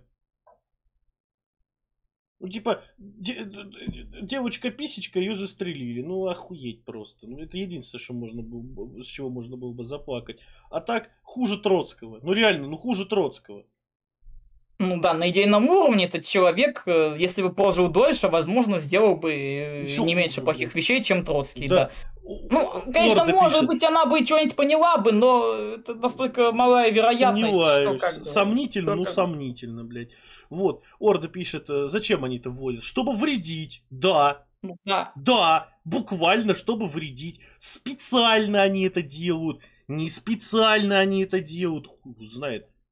Ну, так или иначе, ребят, призываем вас, ну, типа, точно понимать, где их реально кринж. То есть, просто у нас, типа, трули кринж. Нет, давайте не будем говорить трули кринж. Давайте будем говорить вот конкретные места, где трули кринж. Потому что если мы просто скажем, что они кринжовые, это, ну, типа, а хорошо, вот они кринжовые, придет не труль и будет пропихивать ту же самую хуйню, что Роза Люксембург. Но да. Трулем при этом не считаться.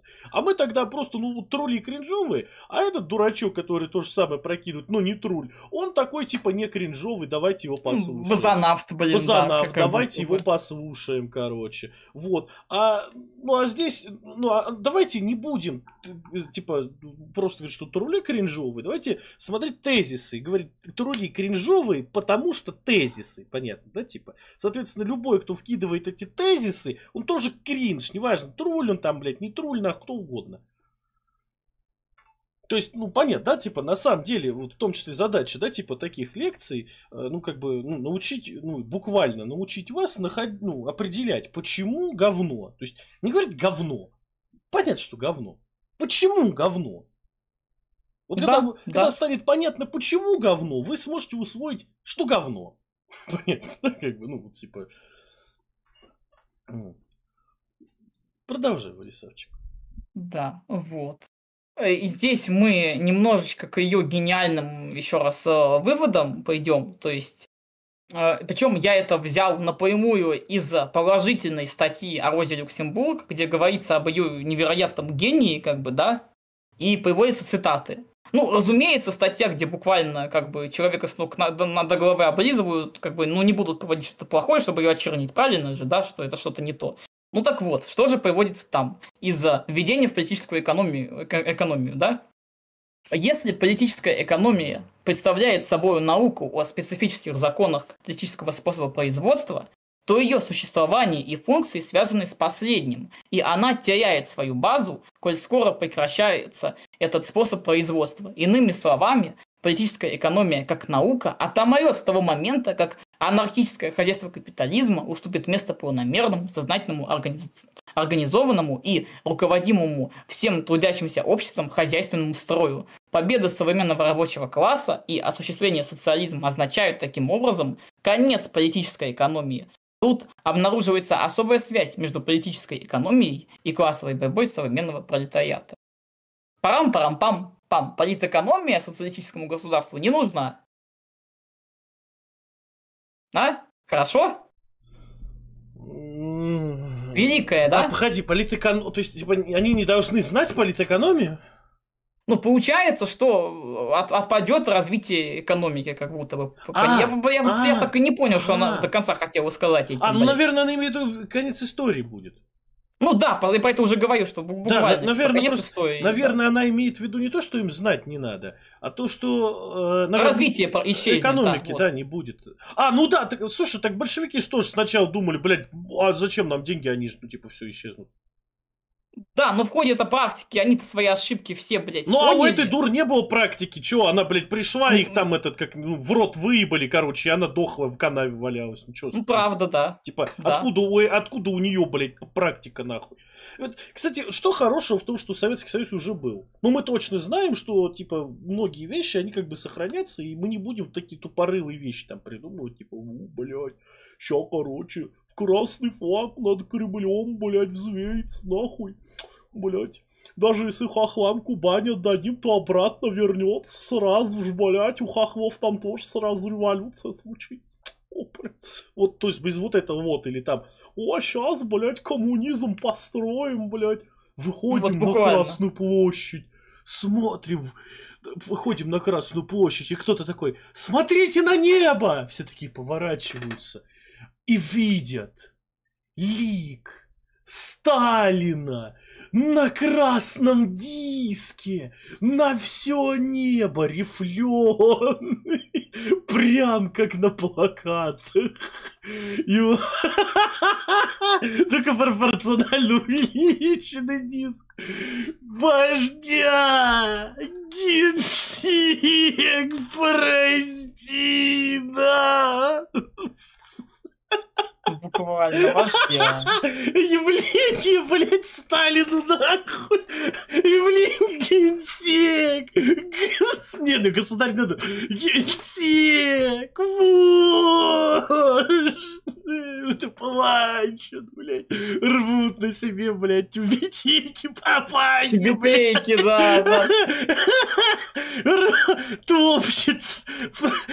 Топчет, короче, шапки, блядь, рвут рубахи. Генсек, прости нас. Это что это? Секретарь государя.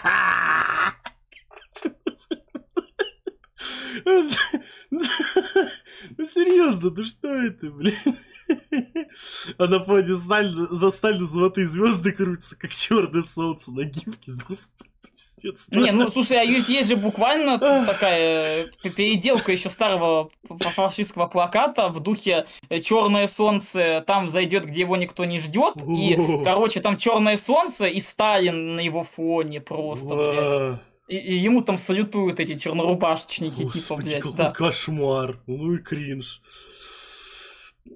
Да, не, ну если серьезно, то чувак с ником портрет Сталина, эх, порвало-то. Хе-хе. Ай, блядь. Бля, не, ну если серьезно, то, ну, вот Роза Люксембург где-то на таком же уровне.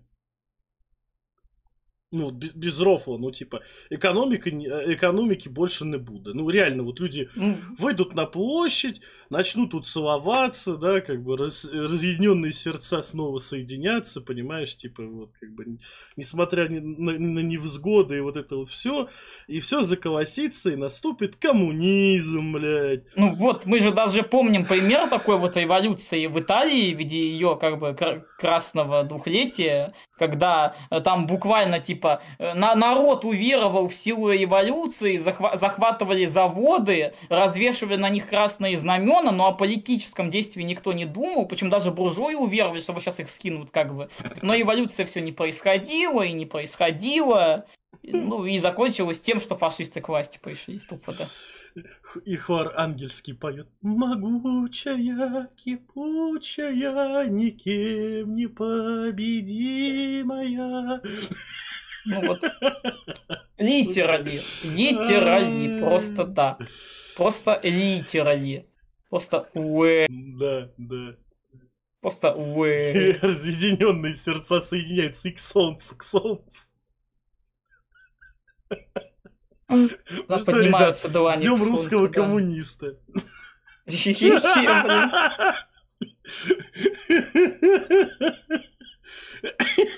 Блять, надо сделать маленький паблик, который просто каждый день будет постить с Днем Русского Коммуниста.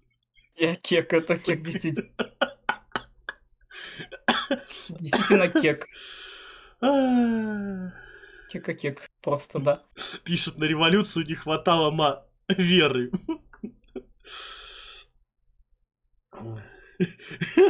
Владислав, когда 5 минут не говорил о нацизме. Сталин на фоне черного солнца, ему чернорубашечники зигуют.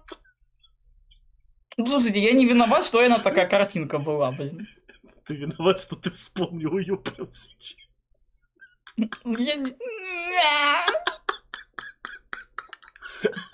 Блин, а я ж тебе еще мем вот этот великий из зубов кидал. Котел, полезай вниз. Нарисуйте в дуду, где Владислава так вилами в котел загоняет. Полезай в котел.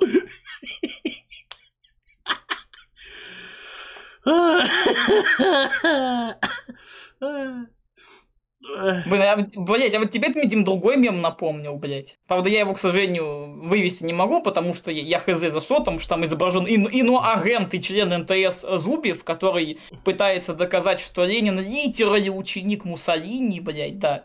И там просто вот подставлена картинка, где этот... Ну, скинь сюда-то, господи. Вот, сейчас. Смотрю. Вот, что там типа... В общем, этот Сталин в форме Муссолини с этой вот шапкой его смешной и спрашивает у Муссолини, ну, типа, я хороший, Дуче, как бы, а он ему отвечает, ты лучший. Вот, сейчас я попробую. Да, я был хорошим, Дуче, да, ты лучший. Вот, если что, осуждаемый на агента Зубова, да, осуждаем. Член НТС, пидорас, да. Народ, объясните, почему некоторые левые у нас на Западе берут проебавшихся, а не тех, кто добился успеха. Ну вот, может, чтобы вредить, как мы подумали уже как раз. Ну, потому что они буквально воспитываются в атмосфере, как бы, ну, по сути, антикоммунизма, прикрытого левацкой фразой. Блять. Я его проебал, походу, этот... у меня в телефоне, по-моему, вообще этот великий мем, блядь, сейчас. Это просто, блядь, увы, просто увы. Ой, так.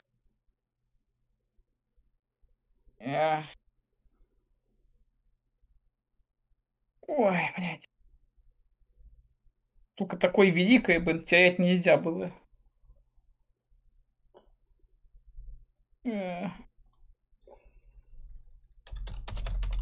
Так.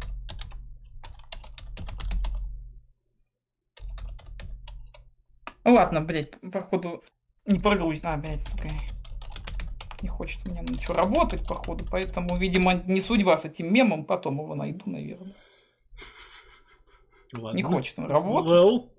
Великая не хочет показываться. Хотя нет, заработал Дискорд у меня наконец-то. Сейчас попробую найти это. Хе-хе, блин. И закинуть. Это рофлит про то, что манны хватило бы, если бы брали Баудику, а не какого-то там тупорылого Сралина или Розу Люксембург. Короче, вот он, Дим, мем, я его нашел. Давай. Вот он. Сука, блядь, что? Да. Ну, типа, блядь, современные НТСовцы пока пытаются как бы приравнять одно с другим, ну, вы поняли, как бы, да, что осуждаем, кстати, осуждаем, и открестить себя от фашизма. То есть, вдумайтесь, скорее всего, буквально, чтобы НТСовцев, ну, типа, и либералов заткнуть, был вот этот закон, запрещающий приравнивать коммунистов к фашистам. Ну, типа, НТСовцы пытаются эту хуйню проталкивать уже лет 20, и они даже пытались инспирировать, короче, реабилитацию своих карликов, которых в свое время сажали за то, что их пиндосы забрасывали к нам как шпионов. Типа, что они никогда не были шпионами, и неважно. И поэтому они сами же описывают, что их сбросили пиндосы на самолете. Да, вот буквально там в одной фразе это есть их... Это великое, я должен это прям зачитать, наверное. Давай, ты пока найди, но не зачитывай, потому что я хочу показать замечательную картинку. Ага, давай.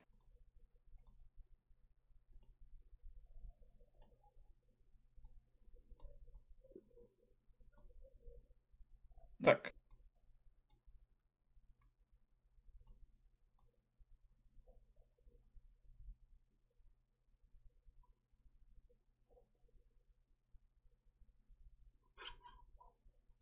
Видишь? Так, сейчас. Вижу. Это стильно. Это прямо великое, я бы сказал. Ну буквально нахуй, просто буквально, блядь. Ой, блядь.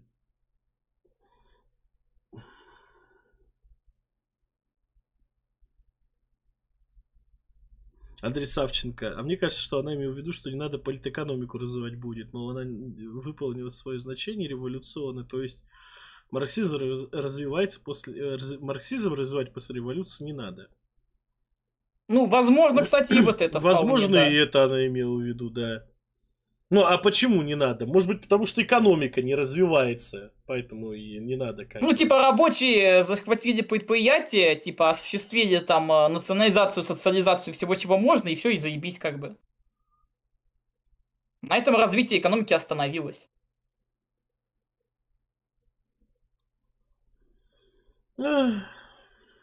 Вот. Ну что, зачитать? Это великое просто. Давай. Вот, статья на «Коммерсанте». Народно-трудовому союзу в реабилитации отказано. Это у нас какой-то год... 93-й год, кстати, да. Это смешно. 24 июня «Коммерсант» сообщал о том, что Народно-трудовой союз, антисоветская иммигрантская организация, прославившаяся диверсионными операциями на территории СССР в 30-50-е годы, начала широкую кампанию по реабилитации своих агентов. Прежде всего, это касается тех, кто был расстрелян органами КГБ по обвинению в измене Родине и сотрудничеству с Центральным разведывательным управлением США. Первое подобное заявление о реабилитации своих агентов НТС в октябре 1992 года направило на имя генерального прокурора России Валентина Степанкова. Вчера руководство... Прямо как в книге Уоррелла 1984. Нет, я ее, конечно, не читал, но там точно было что-то подобное. Вчера руководство НТС получило официальный ответ из Главного управления по надзору за исполнением законов в вооруженных силах в реабилитации отказано. Основные требования НТС сводятся к следующему. В первую очередь Союз добивается того, чтобы, получается, Минобороны России провело повторное тщательное расследование деятельности этой организации. И прежде всего то, что касается ее причастности к ЦРУ и английской разведке. Обращаясь в Генпрокуратуру, НТС ходатайствовала о реабилитации 4 агентов: Александра Макова, Александра Лохно, Сергея Горбунцова и Дмитрия Ремиги. В апреле 1953 года они были сброшены на парашютах с американского самолета в районе Майкопа, а вскоре схвачены сотрудниками КГБ и после суда расстреляны как агенты иностранной разведки. Хорошо уже, да? Угу. Повторное расследование по делу Макова проходило Главное управление по надзору за исполнением закона в вооруженных силах. Заключение комиссии однозначно по приговору военной коллегии Верховного суда СССР А.Н. Маков за совершенные им преступления, предусмотренные статьей 58.1а, 17.58.8 УК РСФСР, осужден законно и обоснованно. Приговор оставлен без изменения и признан неподлежащим реабилитации. Кроме того, комиссия уведомила руководство НТС, что законных оснований для протестования судебного решения не имеется. Угу. Ну, как бы там дальше еще есть, но я думаю, этого хватит, в принципе. То есть, думайте, даже в 93-м году, в наибольшем разгуле ельцинской реакции, как бы им отказали. То есть, насколько это пидоры, блядь. База. Чем отказали даже яйцинисты, по сути. Даже эти. И вот это, мне кажется, вот особенно интересно. Ну и, чтобы вы понимали, в конечном итоге НТСовцы в большинстве своем сначала стали захохольцами в 2014 году, а потом и в 2022, как бы, да. И сейчас многие из них признаны иностранными агентами, а, короче, осуждаются, в общем, там у кого-то из них даже сроки им обещаны, в общем, в России. Там, по-моему, там какой-то есть этот юрист Фейгин, если я правильно помню, который свалил, тоже, кстати, осуждается, разумеется, да, свалил из России на агент, вот это вот все, блин, да. В общем, осуждаем и еще раз осуждаем, пидоры они все, короче, да, вот. Вот и думаете, да. Исторически враги не только советской власти, но и России, как бы, да. Вот. Так, что там у нас дальше? Ну и вот, собственно, мы можем пока... Нет, рано еще, Дим, сюда. Рано. Пока что мы на люксембургианстве остаемся это еще. Никто не видит. Это, окей. Предпросмотр. Окей. Вот, короче, пока что мы на люксембургианстве остаемся. Тут я хочу привести парочку отрывков как раз-таки из хвалебной, из уже современной, по сути, статьи о Розе Люксембург. И там есть следующее. Если внимательно читать работу Розы Люксембург «Социальная реформа или революция», то можно обнаружить положения, очень близкие к ревизии Бернштейна. Например, она пишет: «Повседневная практическая борьба за социальные реформы, за улучшение положения трудящихся в рамках существующего строя, борьба за демократические учреждения – вот единственный способ, которым социал-демократия может вести пролетарскую классовую борьбу и идти к конечной цели, к захвату политической власти, к упразднению системы наемного труда». Здесь важно подчеркнуть, кстати, слова «в рамках существующего строя». То есть, буквально имеется в виду реформизм, по сути своей. То есть, это, насколько я помню, как раз-таки из ее работ начала века, то есть, еще до революции, по сути. Но, то есть, там уже очень интересные намеки были по поводу того, что если произойдет революция, будет что-то не так. Да. И дальше. И вместе с тем она считает, что устранение демократии вообще, которое применили большевики, еще хуже, чем тот недуг, где он цитирует ее, который оно призвано излечить. Ленин и Троцкий решают вопрос в пользу диктатуры в противовес демократии, тем самым диктатуры горстки людей, то есть буржуазной диктатуры, пишет Роза Люксембург. Уже интересно. И, пожалуй, самое главное в этом анализе, в конце этой работы Роза Люксембург пишет, что проблема осуществления социализма в России могла быть только поставлена. Она не могла быть решена в России, она может быть решена только интернационально. То есть она буквально уходит к позиции Троцкого, к перманентной революции.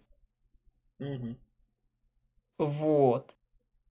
Вот что ей отвечал Ленин, например, на все ее нападки. Тут тоже забавно, там довольно колкие ответы местами есть. В общем, если бы товарищ Люксембург взяла на себя труд ознакомиться с резолюциями многочисленных местных комитетов партии, которые образуют большинство, то она легко поняла бы, особенно это понятно из моей книги, что спор у нас велся главным образом о том, должны ли ЦК и Центральная организация представлять собой направление большинства партийного съезда или не должны. Об этом ультрацентралистском и чисто бланкистском требовании уважаемый товарищ не говорит ни единого слова. Она предпочитает декламировать против механического подчинения части целому, против рабской покорности, против слепого повиновения и прочих ужасов. Я очень благодарен, товарищ Люксембург, за разъяснение глубокомысленной идеи о том, что рабская покорность губительна для партии. Но мне хотелось бы знать, считает ли товарищ нормальным, может ли она допустить, видела ли она в какой-нибудь партии, чтобы в центральных органах, имеющих себя партийными органами, преобладало меньшинство партийного съезда. Товарищ Люксембург приписывает мне мысль, что в России уже существуют все предпосылки для организации большой и крайне централизованной рабочей партии. Снова фактическая неверность. Нигде в своей книге я не только не защищал этой мысли, но даже и не высказывал ее. Как вы думаете? Насколько весело получается? Вот. А дальше как раз-таки я буду приводить отрывки из уже, получается, книги 30-х годов, точнее 33-го года, борьба как раз-таки ленинизма с люксембургианством, где тоже довольно интересные вещи, потому что, люксембургианцы буквально пытались влиять на коммунистическое движение именно советского толка, по сути своем. Насколько это имело вес, мы тоже, в принципе, увидим, но справедливости ради стоит сказать, что хоть свои ручонки они пытались пихать везде, где только можно, как и троцкисты, по сути своей, и порой невольно помогают троцкистам на самом деле.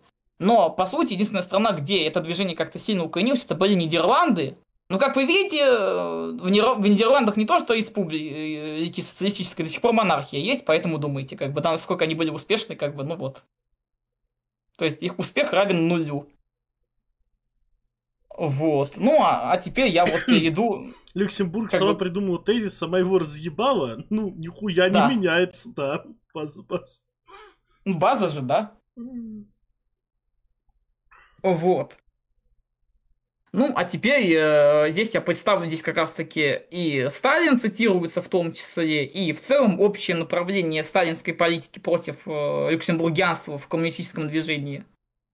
То есть товарищ Сталин не случайно заострил внимание Компартии на борьбе с люксембургианскими установками. Актуальность этого вытекает из нашей действительности из всей современной обстановки. Зачастую ныне уклоняющиеся в сторону великодержавного национализма прикрываются интернационалистическими фразами, взятыми из старого архива люксембургианства. Ну, собственно, здесь буквально имеется в виду, что Роза Люксембург отрицала, по сути, борьбу колониальных народов за свое освобождение. По ней, раз национальные войны идут в рамках империализма, то они сами реакционные, и что народы, которых ведут, сами хотят быть империалистами, по сути. Угу. Писец. Просто писец, я бы сказал так. То есть, а теперь мы вспоминаем... освободительная война, то на самом деле это чуваки просто империалистами быть хотят, да? По сути, из ее слов вытекает вот это, да. Что? Смотри, на самом деле, когда страна будет суверенной, она начнет строить, обычно капитализм, который, может перерастать. Это понятно, но она же отрицает любые логика, восстания, в том числе социалистические, понимаешь? Это ее логика такая, да. Да, то есть, но фишка в том, что национально-освободительное движение может существовать не только буржуазного толка. Да, но диалектично в этом плане. Да, оно может быть и вполне себе коммунистическим. То есть это может быть восстание, к примеру, коммунистов, которые поднимают национально настроенных патриотические силы для борьбы с, к примеру, интервентами, да, оккупантами какими-либо, да, и достижения, собственно, потом они приходят к власти и устанавливают социалистическое правительство. Причем у нее там есть даже очень забавные ссылки, мол, эти большевики помогали, я не помню, это именно то ли она писала, то ли кто-то из ее более поздних сторонников, сейчас не вспомню, к сожалению. Большевики помогали Китаю, а потом-то Китай стал фашистским государством-то, блядь. А большевики помогали, то есть это про гоминдановский Китай говорится, а то, что Ленин помогал Сунь Яцену, а фашизм пытался установить Чен Кайши, и то, что Чен Кайши совершил переворот, и что все сунь-яценовские элементы, по сути, поддержали, мало, блядь, революционных, она этого либо не знала, это точно, видимо, уже более поздний, потому что это совершено в 30-е годы было, да, это значит, она уже умерла к этому времени. Конечно, она уже мертвая. Она уже, конечно, не знала, Владислав. Конечно, она уже была действительно как мертвая. Прикол в этом, то, что люксембургианцы, они последовательно эту идею защищали, то есть даже не видя противоречий вообще в своих взглядах, и диалектики как раз-таки, в целом они диалектики не видели, потому что Люксембург, которая пишет, что, большевики-то, блядь, не установили сразу монополию государства на землю, это все, блядь, а как они могли, То есть буквально человек не мог распознать развитие общества, по сути. Что для марксиста смертельно просто. Человек не может быть марксистом, если он такие вещи понять не может, блядь,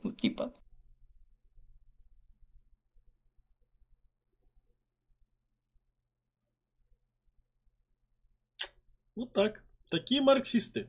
Других марксистов у нас... нет. В наше время как раз нужны другие. Эти нахуй идут. Да, ребята, этих марксистов у нас больше нет. Нам нужны новые. Эти все. Разложились на плесень, липовый мед, это все, перестройка все идет. И туда их, И знаете, даже, не грустно, Большое достижение, на самом деле, большой подарок для социалистического движения, что мы видели реальный социализм, как он реально может быть построен, какие могут быть проблемы. То есть, здесь я выступлю с оптимистической стороны, мне все в думеры записывают, где плохо, там плохо, а где хорошо, там хорошо. Поэтому к современному марксизму, коммунистическим организациям, современным прям полноценным марксистским и коммунистическим организациям в России, я считаю, я считаю, что мы ничего не проебали, потому что, коммунистическому движению в России фактически, 2, максимум 3 года. Так что думайте. То, что это было широколевое. Мы из него только сейчас пытаемся выползти, выкристаллизоваться. Рано или поздно появится нормальное коммунистическое движение в России. Оно будет в прямом смысле коммунистическое. А тролли, они продолжат быть широколевые. Из них будут потихоньку тоже выползать кто-то. Так будет происходить развитие нового коммунистического движения. Я думаю, будет вот так. Вот, ну я думаю, могу я продолжить, в принципе. Что там описывается дальше. Имеются в нашей партии такие, которые утверждают, что в период развернутого социалистического строительства национальный вопрос в СССР теряет свое значение. И это также прикрывается интернационалистической фразеологией. Об этих так называемых ползучих уклонах очень подробно говорил товарищ Сталин на 16-м партсъезде. Партия со всей непримиримостью борется с проявлением этих уклонов как в теории, так и на практике. Борьба с люксембургианством имеет актуальное значение также и в области борьбы Коминтерна за рубежом с ренегатами и оппортунистами, которые под видом проведения в жизни более европеизированного большевизма, чем прямолинейный русский ленинский большевизм, выступают под флагом люксембургианства. Нельзя игнорировать этот факт, что на третьем съезде, ну, дальше будет немножко, да, про СДП и Л, то есть социал-демократической партии Польши и Литвы, тогдашний председатель исполнительного комитета коммунистического интернационала Зиновьев в своем выступлении, кокетничая с люксембургианством, также заявил, что оно является западноевропейским типом большевизма. Значит, наш-то большевизм является в лучшем случае восточноевропейским или азиатским. Такие рассуждения с большой готовностью подхватывают наши враги. Такими фразами пользуются для обмана масс, особенно за границей троцкисты, брандлеровцы, то бишь соцдемы, получается, правые и тому подобное. Против них надо теперь вести самую решительную борьбу. Товарищ Каганович в своей речи на юбилее как ИКП, это, видимо, либо итальянская какая-то из компартии, короче, неважно, сказал, что люксембургианство является теперь тем знаменем, при помощи которого троцкизм и его союзники стараются переманить на свою сторону несознательных рабочих, используя популярное в массах имя Роза Люксембург. При этом оперируют всеми отрицательными моментами ее учения, что особенно рельефно выразилось в ее взглядах на национальный вопрос, и в то же время отбрасывают то правильное революционное, в чем она сходилась с Лениным. То есть, заметьте, здесь нету прям огульного, что вот она полностью плохая, здесь говорится о том, что были хорошие моменты, и что их забывать тоже не надо. Это в то время, когда Троцкий рассказывает, что вот-то при Сталине очерняют память Розы Люксембург, и надо защищать, а ее всего лишь так критиковали в рамках, марксистской самокритики, которую всегда классики отстаивали. Буквально. И это очень смешно. Ветка засылает нам 500 рублей, вот секундочку, да, вот буквально засылает с покрытием комиссии. Спасибо большое, Веточка. И да, думайте обосраться, именно спартакисты Роза Люксембург и Карла Либкнехта бросили вызов подымающимся будущим фашикам, потому что других леваков с яйцами в Европе не оказалось. Ну и думаете, почему их восстание в Баварии слили анархисты, потому что дружба левацкого народа, блядь, фу, блядь, позорники. База. Ну, это как раз то, о чем мы тут и говорим, да, буквально, хуйня. Буквально. Так что, да, думайте, широколевое, блядь, объединение, хуё-моё, блядь, хуета все это полное, да. Размежевание, товарищи, размежевание. Дальше. Товарищ Каганович выразил это очень четко и образно в следующих словах. Дело в том, товарищи, и в этом новое сегодняшнего дня, что троцкисты, стыдливые, бледнеющие, краснеющие, чернеющие, в прямом переносном смысле этого слова, троцкисты не могут сейчас выступить под позорным контрреволюционным знаменем Троцкого, которое подхвачено теперь самыми лютыми, злейшими врагами пролетарской диктатуры. А поэтому открытые и скрытые троцкисты подхватывают новое знамя люксембургианства, знамя Розы Люксембург, замученный немецкими социал-демократами, чтобы заупотреблять им в своих троцкистских целях. Чтобы блять им. Блять. Ой, блядь. И дальше, указав, насколько вопрос о люксембургианстве актуален и в наших условиях, когда бывшие троцкисты, особенно из бывших люксембургианцев, еще до сих пор не изжили окончательно своих старых военных установок, товарищ Каганович иллюстрировал это примером недавнего выступления товарища Радека. Товарищ Каганович сказал: на фракции общества историков-марксистов выступил товарищ Радек. Он признал ряд своих ошибок, он признал, что Роза Люксембург не всегда занимала правильную большевистскую позицию. Однако он не связал свою ошибочную позицию, когда он был вместе с Розой Люксембург, со своей ошибочной позицией потом, когда он был вместе с Троцким. Он развивал теорию, что Роза Люксембург является мостом для лучших социал-демократических рабочих к нам, и поэтому надо полегче ее критиковать. Во-первых, эта теория неправильна. Не обязательно, чтобы рабочие приходили к нам через Люксембургианский мост. Во-вторых, те рабочие, которые еще связаны с этим мостом, должны знать об ошибках левых социал-демократов, чтобы учиться на этих ошибках и стать настоящими большевиками. В противном случае, если ты будешь замазывать ошибки Розы Люксембург, этот мост будет мостом к социал-демократии, а не к коммунизму. А если ты по-большевистски будешь скрывать ошибки Люксембург, это будет для рабочих мостом от социал-демократических ошибок к большевикам. Вот как большевики должны поставить этот вопрос, а товарищ Радек не договорил до конца. Видимо, это объясняется тем, что он не вскрыл полностью, что он-то сам либо оказался мостом между Розой Люксембург и Троцким, либо прошел через мост от Розы к Троцкому по общему небольшевистскому пути. Ну, база. Как бы товарищ Каганович базу выдал максимальную, как бы, да. А что с Кагановичем будет потом? Все хорошо будет, он умрет за полгода до развала Союза. В 91 году он проживет долгую жизнь. Он входил в эту антипартийную группу, да? По-моему, да. И не помню точно, честно.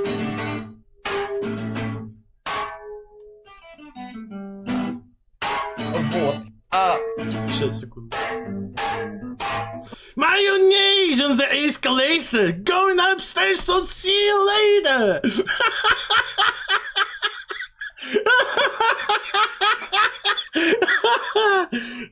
База.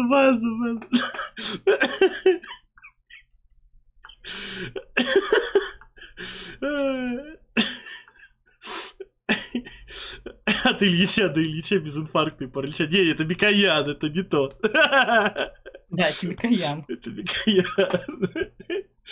Ай, блядь. Сука, бас. Ну вот тут тоже интересно по поводу ее идейных поползновений. Роза Люксембург не признавала значение переходного периода, она его игнорировала. По ее установкам выходило, что после победы пролетариата сразу же наступит полный социализм. Вся ее теория о неизбежности пролетарской революции учитывает в тактике два момента. Либо социализм, либо капитализм. Переходного периода между этими двумя этапами периода, который связан с целым рядом серьезнейших вопросов социалистического строительства, в том числе с переустройством всего общества и перевоспитанием самого пролетариата в борьбе с элементами капитализма и ликвидацией пережитков капитализма в сознании людей. Этого переходного периода Роза Люксембург не признавала, возможно, и не понимала всего его значения. Вот. Также причастность люксембургианцев к теории перманентной революции видно из заявления не так Тышка, представителя социал-демократической партии Польши и Литвы. Несомненно, позиция, которую заняли в некоторых кардинальных вопросах Парвус и Троцкий в русском движении, и взгляды, которые еще ранее нашли свое подробное выражение и почву в польском социал-демократическом движении, имеют между собой весьма много общего. Роза Люксембург неоднократно указывала, что социалистическая революция возможна только в международном масштабе и одновременно без учета условий переходного периода. Вот.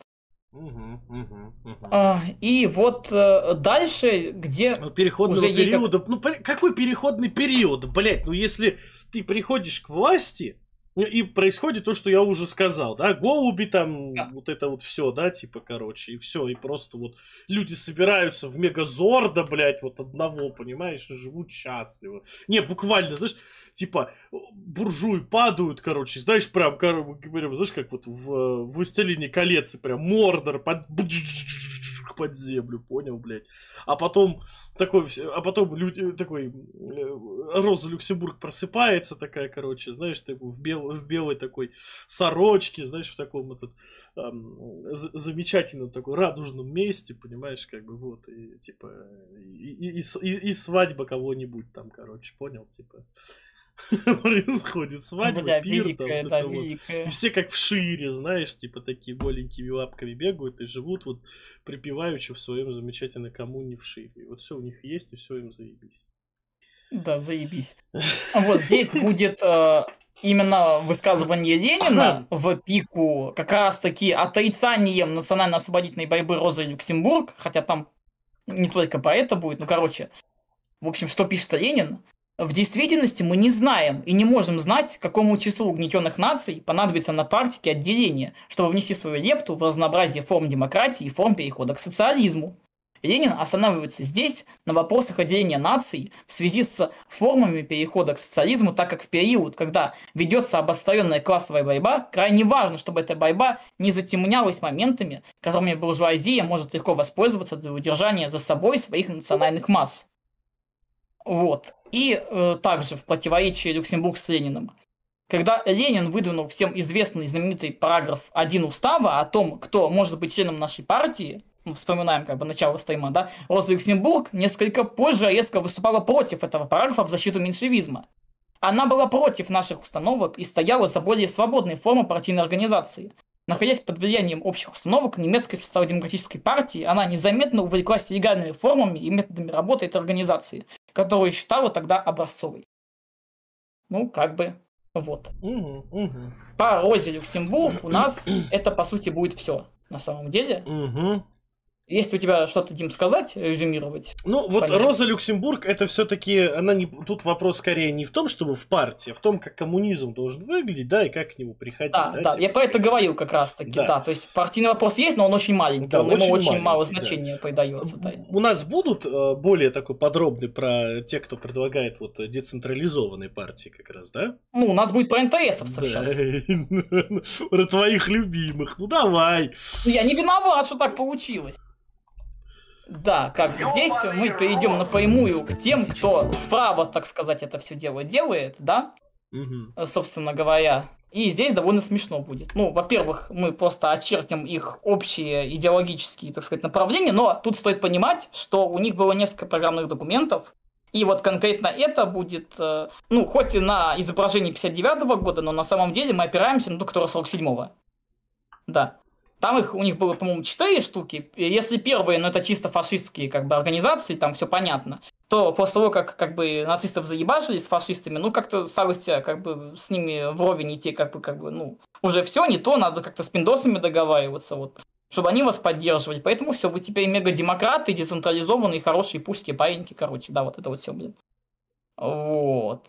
Ну, и, собственно, что у них в этой, как бы, в этом наставлении, программе и так далее есть, то есть, как бы, отсутствие прямых связей организации и центра, отсутствие необходимости поддержки собственных членов, придание отдельным организациям большей автономии с верой во внутреннюю самодисциплину членов организации в противовес общей дисциплине. То есть, чтобы на яку большевиков, короче, да? Работа организационного центра в духе научного министерства. Вот это особенно смешно, потому что... Ну, то, что у нас особо, блядь, идейные товарищи там состоят, блядь, и свою линию идеологическую формируют, политическую, вот это вот все, блядь. Ну, это очень похоже на то, что как будто бы предлагал Ленин Крю в свое время. Ну да, они же предлагали формировать как бы центр организации партии как научный институт с наиболее идейно правильными товарищами, которые ведают базу, так сказать, да. И только так. Ну вот думайте. Ну, научный институт, это научный институт, они все-таки не партию, наверное, предлагали? Или это нет, партия? Они именно для партии. Или партия и есть научный институт? Нет, там именно научный институт как центр, короче. Партия. Как бы, да, там вот такая, типа, ну да, они хотели же новую теорию партии развивать, как бы, да, и ну, заменить старую форму вот этим, вот каким-то около технократическим подходом уже, который вот аж вот сюда вот залез, как бы. Вот. Что забавно, да? Ну, вообще мы можем немножко к историческому фрагменту существования НТС, так сказать, перейти, да, что они все эти карлики представляли вообще. Потому что изначально... Ну, здесь, по-моему, этот же, я вроде тут слайдов-то особо после этого. А кто из Ленин Крю? А хуй его знает, кто из Ленин Крю. Это было, блядь, лет 6 назад, что ли, то ли 7, у них была такая идея, блин, у них там статьи даже целые про это были. Как бы, то есть, я не знаю, попробуйте там, если вас помочь не интересно, поискать там статьи какие-то, вот той давности. Если они их не удалили и все еще там что-то сохранилось, то вот оно там будет. Вот. Что я точно помню, такое у них было. Вот, так. Ну и, собственно, вообще в чем прикол у этих самых карликов? Они, по сути, были, ну, представителями нового, ну, по сути, нового поколения, в общем, белоэмигрантов, которые вообще никак не хотели, по сути, иметь ничего делать со старым поколением, потому что старые, они, что думали? Левые белые иммигранты, ну и в целом иммигранты из Российской империи считали, что ну вот просто сейчас большевистский режим поменяется и все будет хорошо в целом, как бы, да? А правые иммигранты мечтали на вторжение в СССР с помощью интервенции. Ну что они потом и сделали, собственно говоря. А вот у этих мысль шла дальше. Они хотели проникать в СССР как бы и заниматься там подрывной работой. Причем вплоть до терроризма, и у них даже был план убийства Сталина. Да. Причем, насколько я помню, они даже группу хотели туда отправить с целью убийства Сталина, но у них там то ли что-то не срослось, то ли их сразу же всех запаковали, блять. Ну, в общем, не получилось у них нихуя. Короче, да, и они были обоссавшимися, в общем, и вот это вот все, блядь, севшими, ну, или расстрелянными, по-моему, их расстреляли, если я правильно помню, короче, такая ситуация, я бы сказал, ситуевина даже, да. Ситуация. Вот Вадимчик отправил на нас рейд, спасибо большое. Вадимчик, вот, этом... если заканчивать будем, типа, ты тоже на кого-нибудь рейд закинь, а то я, блядь, не умею хуйню делать. Вот, формировались они по большей степени на территории Балкан, то есть там Югославия, Болгария, куда белогвардейцы в основном и сбежали, в принципе.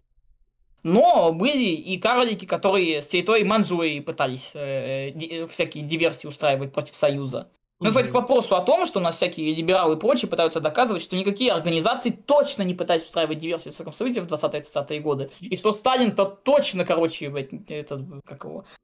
поехавший, потому что он везде шпионов видел. Точно не было такого ни разу. Кстати, не только с территории Манчжурии, а еще с территории Польши, Румынии. Как бы, да. Финляндии какой-нибудь. Финляндии, да. Там с Финляндией было вообще смешно. Потому что в Финляндии во время Советско-финской войны к ним обратился президент Франции Даладье. В общем, что вот нам надо создать альтернативное русское правительство, да, и создать армию для освобождения России от большевизма. Ну, даже НТСовцы поняли, что эта идея максимально тупорылая, блядь, и что от нее надо дистанцироваться. Даладье на тот момент президент, как бы, Франции, которое союзное, как бы, типа, государство, потенциально союзное Советскому Союзу, типа, думаете, да? Ну, он, типа, из правацкого кабинета, мы об этом поговорим, когда будем про французских фашиков рассказывать уже на другой лекции, уже недели через полторы примерно. Ой, страшные вещи тебя спрашивают. Ильдарчик, вопрос к Владиславу. Владислав, читал ли труды по мистическому анархизму? Нет. Мистический анархизм. Я не удивлен, что такое. А мы будем вот эту, как там, теософию? Теозоологию, да. Блин, когда дату назначишь, блядь, ее в любое время читать можно. Там такое великое, что пиздец, блядь. Там просто это от тебя зависит. Может быть, еще Юру подключим, когда он вернется, как бы, да. Чтобы величие, да, типа, было максимальное. Да, величие было, чтобы в кубе, да, просто. Хорошо. Вот. Потому что это действительно великое. Ну, собственно говоря, сами эти НТСовцы, они в том числе, ну, когда началась война, уже... Ну, они сначала пытались, типа, дистанцироваться, потому что их, как бы, организации немцы запретили в Германии, потому что они отказались там вступать в... Как я сейчас правильно помню, но называлось то ли Объединенное национал-социалистическое правительство России, то ли что-то такое, короче. То есть, да, немцы уже тогда, это сразу, как только война началась, они сразу же такую хуйню сварганили, короче, да. А те отказались, потому что, ну, мы же быть за независимую Россию, хуё моё, блядь. Но это не мешало гаврикам из НТС сотрудничать, например, с немецкой пропагандистской машиной, и в 1941 году будет создано радио, короче, ну, изначально типа фиктивных русских националистов, но очень быстро НТСовцы начали его поддерживать, типа, да. Вот, ну, а в дальнейшем, собственно, эти карлики уже после войны, они такие, мы теперь все мегадемократы, хуё-моё, блядь, в общем, начали работать с пиндосами, ну, вот уже поняли, их засылали в качестве шпионов, и вот прочие всякие такие штуки интересные делали. Вот. Ну, а дальше, я думаю, мы можем, собственно, об самой организации начать говорить, потому что они же как раз таки выдвинули в противовес, как бы, большевизму, потому что ВВВ, блядь, антикоммунистические организации действуют как коммунисты, так же нельзя. Вот. И у них как раз таки есть что вот, и сейчас будем, во-первых, осуждаем, конечно же, МТС, эти пидоры не являются реабилитированными, короче, да, сотрудничали с нацистами, мы их, блядь, осуждаем, это все сделано для того, чтобы показать, как бы, насколько их все идеи не способны ни на что и вредны, как бы, вот. Да. Ну и, собственно, что же они там у себя в программе напрограммировали? Вот, новый тип организации. Работа и борьба Национального трудового союза, начатого много лет назад людьми, объединенными не единой программой, ее тогда еще не было, и не единым уставом, который не был написан, а единым духом, устремлением и единым мировоззрением. Последние продиктовали им и программу, и устав. НТС – не произвольная выдумка и не плод теоретических размышлений. Он создан самой российской жизнью в результате пытливых и упорных поисков истинного пути к новой России.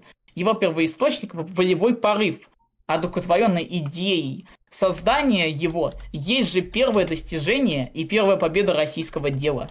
Организация Союза создана в процессе борьбы и работы, и потому она органична. Каждый шаг вперед стоил ей жертв. Организационный опыт, знания и формы побытены ценой практики величайшего напряжения.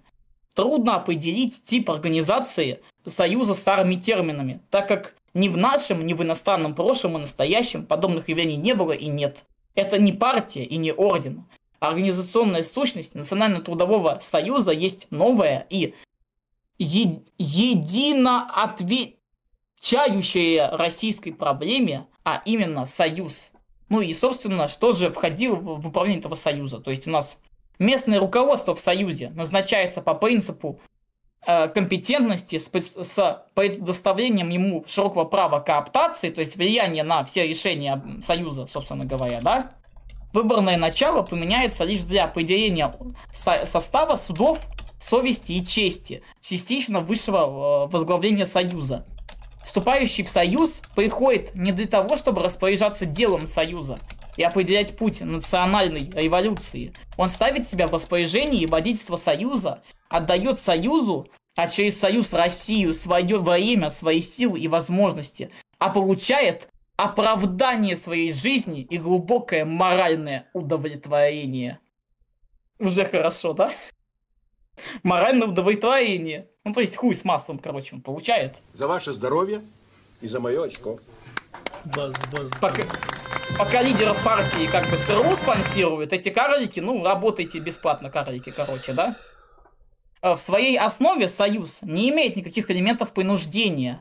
Он был создан свободными людьми, видевшими в нем путь к осуществлению свободно открытого ими идеала новой России.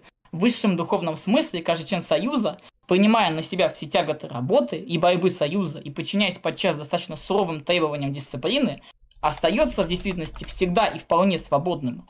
Но в порядке свободно избранного жизненного пути служит он не союзу, а России через союз, самозабвенно жертвуя ей и личными интересами, и личной свободой, и личным благополучием.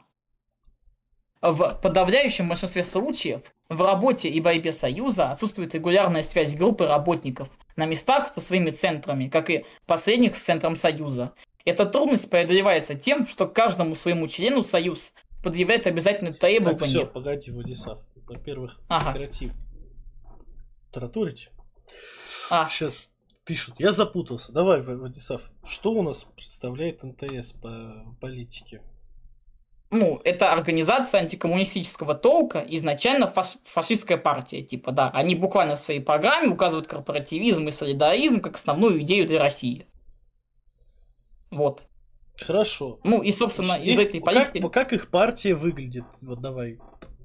Ну, по сути, у них вот есть организационный центр, условно говоря, да, который построен как научный институт. Но, по сути, своей все их ячейки автономны. Да, то есть они не имеют прямой связи с организацией как таковой. И вся, по сути, дисциплина строится лишь на том, что вот сами члены организации должны внутренней самодисциплиной направлять себя.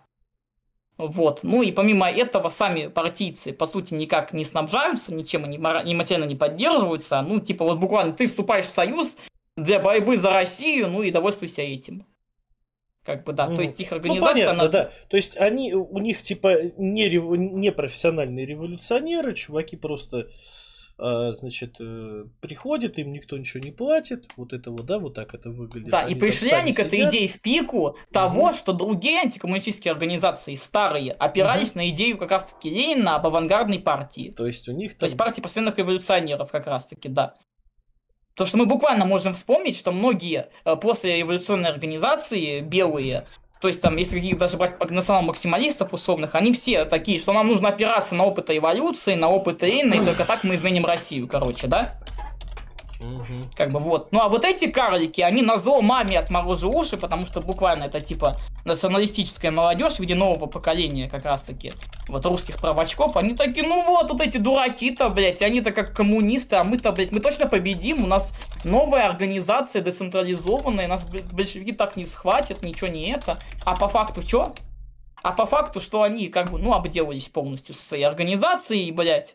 И в итоге как-то себя проявили только в 91 году, когда там триколор подняли на, в общем, этом, на каком-то концерте, то ли политическом заседании на этом, на стадионе. Вот, как они отметились. Типа карлики эти. Ну и попытались теракты устраивать, типа, на протяжении всего существования Союза, блядь. Их ловили, как бы, и сажали, расстреливали, типа, вот чем они запомнились. Потому что их организация, она, ну, беспочвенная и, ну, нерабочая максимально, типа, ну, буквально.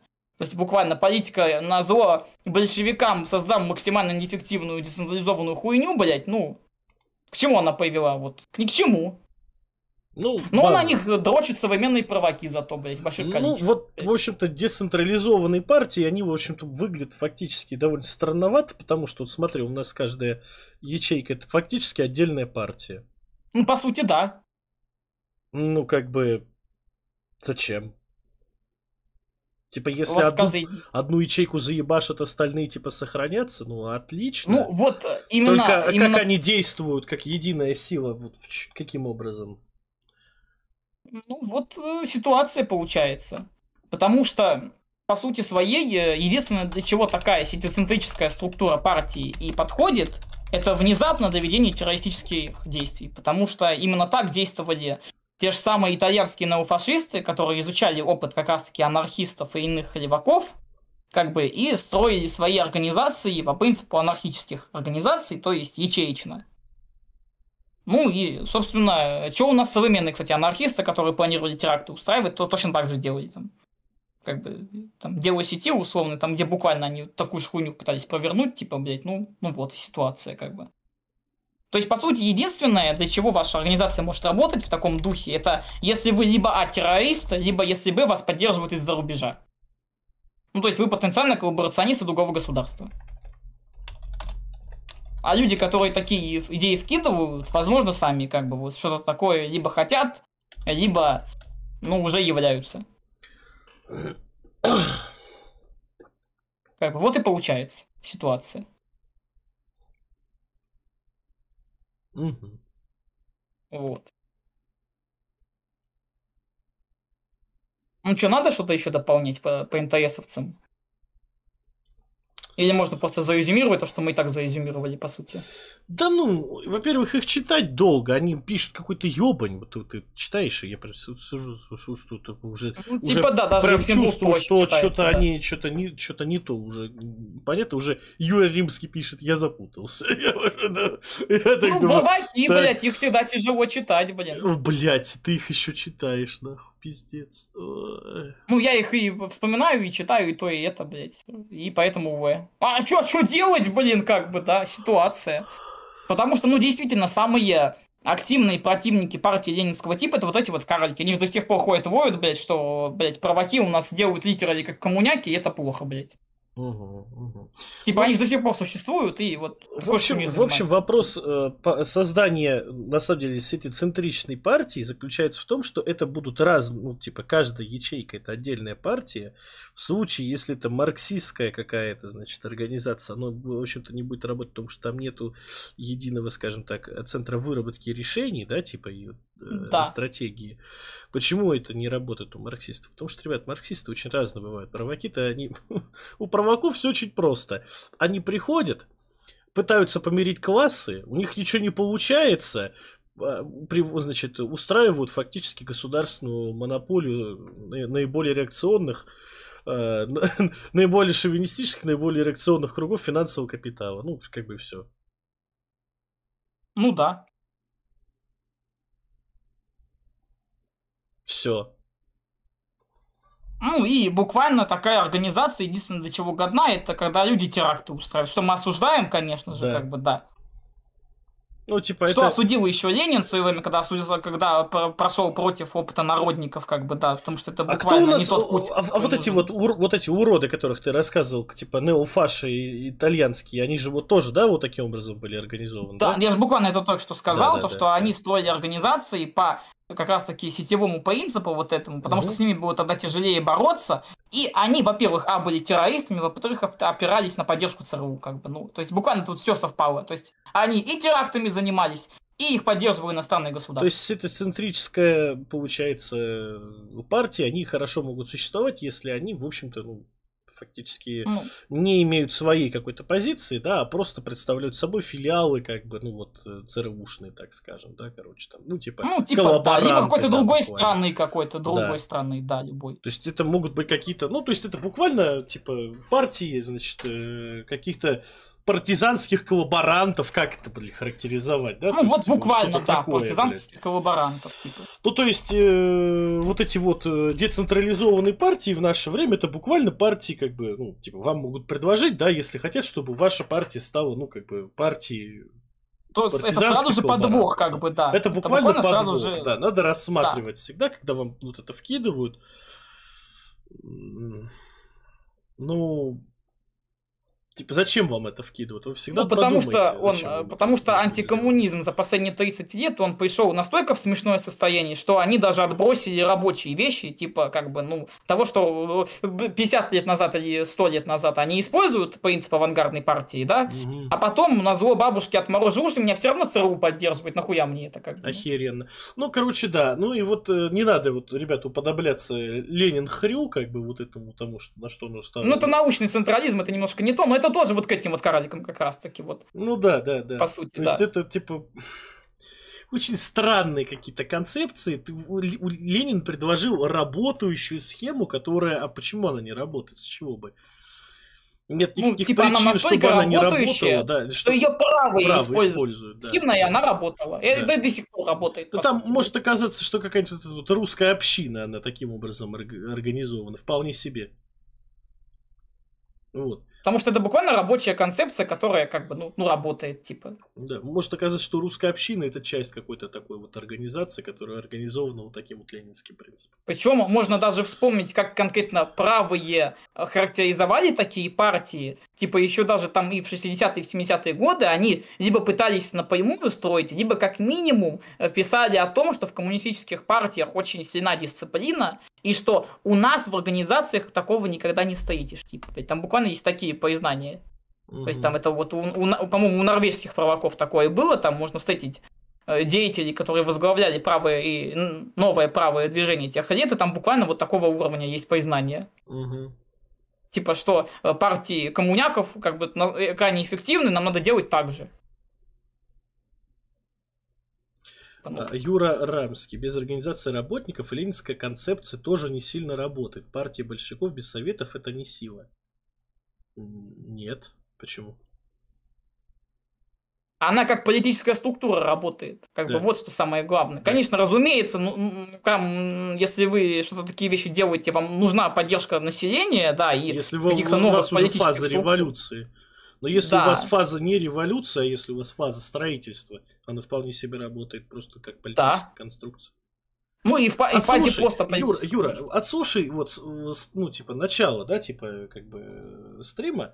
Ты же, смотри, ребят, очень важно понимать, что политические организации, они не создаются, ну, типа, как фирмы-однодневки, да, типа, для того, чтобы совершить одно единственное действие, там, спустя полгода после своего существования, и после этого прекратить, ну, после этого, типа, не знаю, там, перерасти в какое-то правительство. Нет.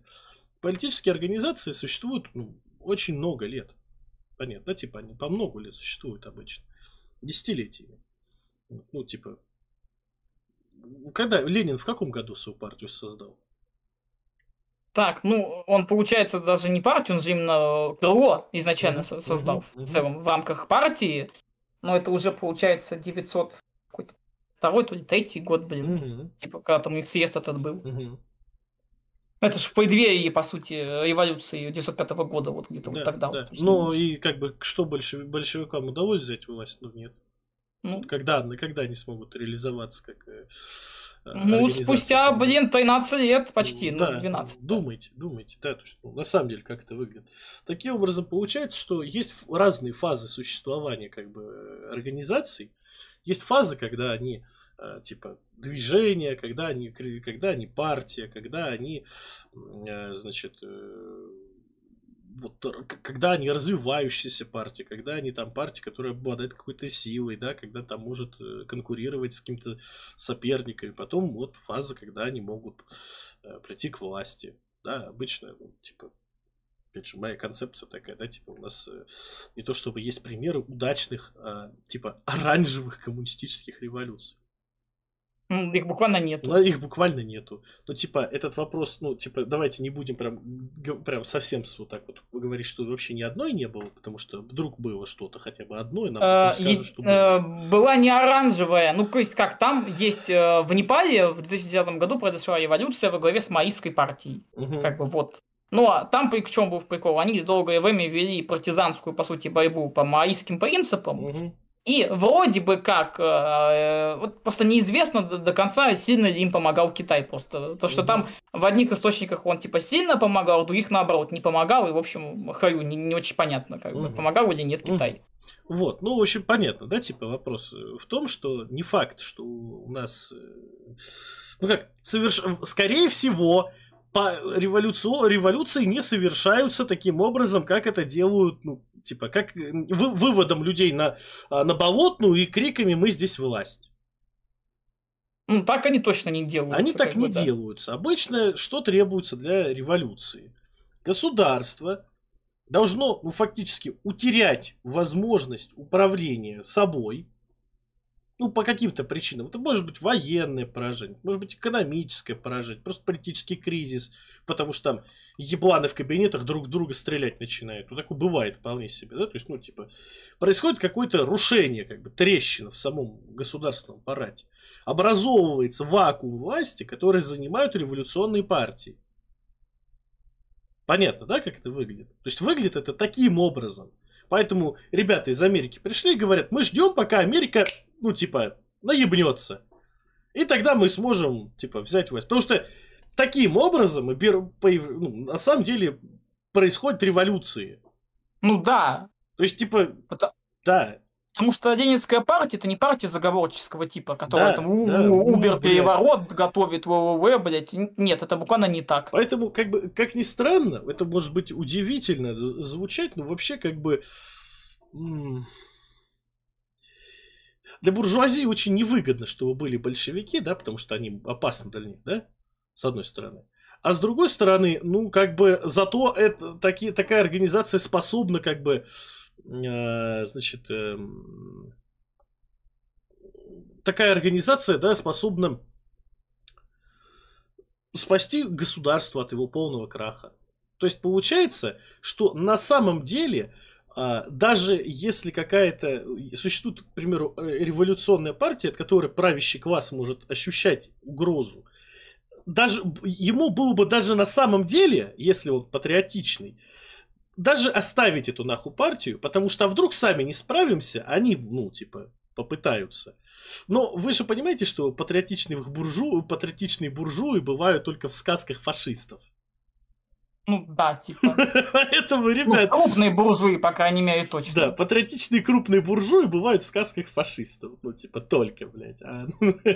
Поэтому они будут душить, как бы, маленькие революционные партии, которые способны к таким вещам. И даже если они не будут ставить свои задачи, ну, буквально смещение правительства, то, как бы, вот. Мы, кстати, тоже не призываем к, значит, смещению правительства, по крайней мере, ну... Это не работает таким образом. Да, по крайней мере, таким образом, как это представляется, да, и мы не это так не работает, да, ну, так никогда не работало. Да, и Мы... И как бы тех хотим отвадить, кто думает, что так можно сделать. Да. Это так не работает, ребята. Так буквально вас не просто работает, как бы посадят, и вы ничего этим не добьетесь. Да, потому что так не работает. Да. Так делать нельзя, это очень глупо. Да. Поэтому мы как бы не призываем к революционным вот этим вот изменениям в том виде, в котором это вот представляют себе вот навальнисты, трули и вот эти вот все странные чуваки. Да, то есть это не работает как просто переворот какой-то, да. Это так не работает. Да. Так, Олег на нас закинул рейд. Спасибо большое, Олег.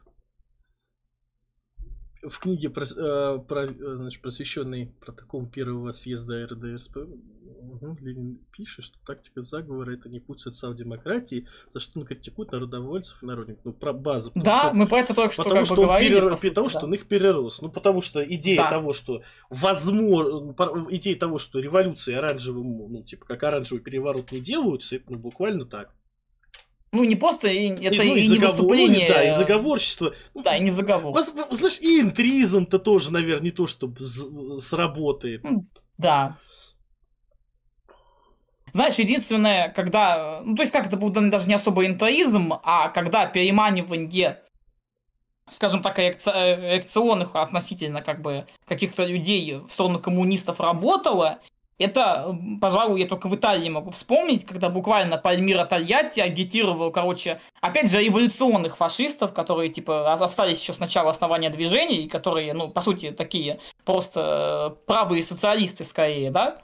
В общем, что, ну, как бы буквально Муссолини, типа, ваши идеи все поедал, что он буквально сделал, типа, да, давайте вместе бороться за... получается, программу Итальянского союза борьбы 18 года, ну а в конце, блядь, фашисты поддерживают вот эти самые революционные забастовку против фашистского же режима Муссолини, типа. То есть его действия, они... Ну это был не интоизм, это не проникновение коммунистов к фашистам, блядь. Это было наоборот, как бы, блядь, это был призыв к революционному меньшинству как бы, фашистов, блядь, к тому, чтобы воздействовать, ну, победить как бы реакционный режим, который предал уже самих. Но плюс энтоизм именно вот в классическом виде, как у троцкачей, он был у неофашистов, когда они проникали как раз в троцкистские, маоистские и прочие организации в Европе и вполне себе их разлагали изнутри, как бы, да, такое было. Ну, троцкачи очень специфичные чуваки. Ну, опять же, там у неофашистов была поддержка от ЦРУ, поэтому как бы им не очень сложно было работать на самом деле, когда ЦРУ помогает, ну типа. Ну вот и получается, что ситуация. Так что да, ну это интересно на самом деле. То есть получается вообще как бы, если так разобраться, то коммунисты, еще раз, коммунистическая революционная партия, это партия, которая занимается не смещением правительства, а партия, которая занимается недопусканием развала государства путем моментального заполнения политического вакуума. То есть она замещает развалившийся она замещает уже развалившийся институт. То есть буквально это абсолютно, то есть вот то, что вот выходит как бы вот из вот того, что мы из фактически видим, коммунистического движения получается, что на самом деле революционные восстания — это заполнение вакуума. То есть это не сброс одних и значит, приход к власти других. Это эти вот уже все, им уже пизда. Можно сказать, ну там же арестовали правительство. Да, а что? Ну вот, ну, к примеру, да, вот типа там Керенского. Это было новое правительство. Но это уже было второе правительство, которое не смогло взять власть, то есть политический вакуум не был устранен. И их просто самих, типа, ну то есть фактически две. Ну, это буквально, кстати, буржуазная революция произошла, если что, да? Да, типа. да. Получается, что одни революционеры и другие революционеры оказались в борьбе друг с другом уже, и первые, и вторые пытались заполнить образовавшийся политический вакуум, который образовался из-за того, что система, которую контролировал царь, развалилась. То есть Российская империя умерла до того, как пришли не только большевики, но и фактически до того, как Николай подписал отречение. Она уже к моменту подписания отречения была мертва. Власть в государстве была фактически утеряна. Да. А положение временного правительства было настолько плохим, что, по сути, у них было даже не двое власти, то есть не просто Петроградского совета временного правительства, а, по сути, трое власти, потому что еще существовал пресловутый Вигжель, блядь, который пытался бороться за власть с временным правительством и буквально шантажировал его тем, что мы, железные дороги, как бы, все сейчас остановим, всей стране пизда вам вашей наступит, как бы, то есть буквально. То есть правительство временно было настолько в плохом положении, сколько это вообще можно было представить. То есть это выглядит, обратите, то есть это скорее выглядит не как, давайте к Украине, да, типа это же недавний опыт. Вот если как бы оранжевая революция это то, что было в Киеве, да, то что похоже на именно какие-то коммунистическую революцию, да, вот именно вот революция в нашем понимании, это то, что произошло фактически на Донбассе. Когда приходят чуваки просто такие к ментам говорят: ребят, все, мы здесь власть, короче, а менты смотрят на них и говорят: да пожалуйста. Потому что менты смотрят на них и думают: а вот те вот в Киеве, они нормальные, может, а чем эти хуже, чем те, которые ебланы в Киеве? Кстати, в этом и есть разница между народным восстанием и государственным переворотом. Да, поэтому формирование ЛНР и ДНР это буквально народное восстание. Это буквально народная, буквально народная революция, блядь, произошла. Понятное дело, что в итоге там тоже буржуазная власть, да, была установлена, потому что, там не было организации революционеров. Да, там не было организации революционеров. Боевой организации, которая их могла защитить нормально. Да. Вот, как бы, вот так произошло. Коммунисты вполне себе могут, изучать опыт ополчения Донбасса, потому что, всякое бывает, ребят. Объективно говоря, потому что коммунисты у нас по всему СНГ существуют. Упасть может любое из этих вот мелких государств и даже крупных государств. Потому что, посмотрите, что буржуи делают, они... рост противоречий в обществе и государстве. Так точно. Пригожин существовал, марш справедливости вполне себе, то есть, как он его называет? Справедливости? Я его называю жадность. Да, марш справедливости. Потому что, мне кажется, никакой там справедливости не было, только жадность. Марш несправедливости, я бы сказал. Очень хотел человек к власти, мне кажется. Или буржуи, которые за ним стоят. Так он сам будешь, как бы. Он сам тоже, но он чья-то пешка, скорее всего. Потому что на виду. Кто на виду обычно не самый главный. Хотя... может, какие-то есть вопросы у ребятушек, как бы, да. А что, последний, что ли, это слайд? Да, это все. Ёптать, да. Нихуя. Вот, источники, короче. Да. Это все. Короче, ребята, значит, партия, ленинского принципа сила, вот, децентрализованная партия могила. Понятно, да? Вот я сейчас свою тут уберу, чтобы вы видели, на что ссылка.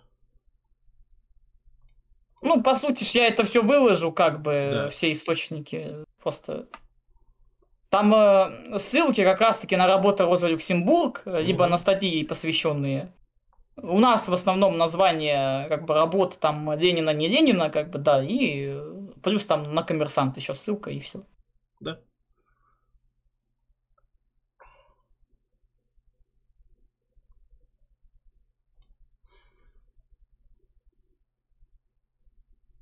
У нас много коммунистических партий, но крупных успехов нет ни одной. У нас нет ни одной коммунистической партии.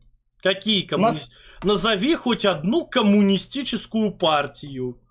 Да, мы просто вот недавно решили посмотреть, что себя организационно представляет Союз марксистов, например, и мы открыли, что это, по сути, калька с программы и этого устава РСДРП до большевиков, по сути, то есть до раскола еще. То есть это социал-демократическая организация. Не авангардного типа. Так. И большинство из них, скорее всего, так и строится, блин. Либо так, либо на анархический манер. Нет, он говорит, он пишет Компартия Кореи. Нет, я так полагаю, что Юрий Римский говорит про Россию. Да.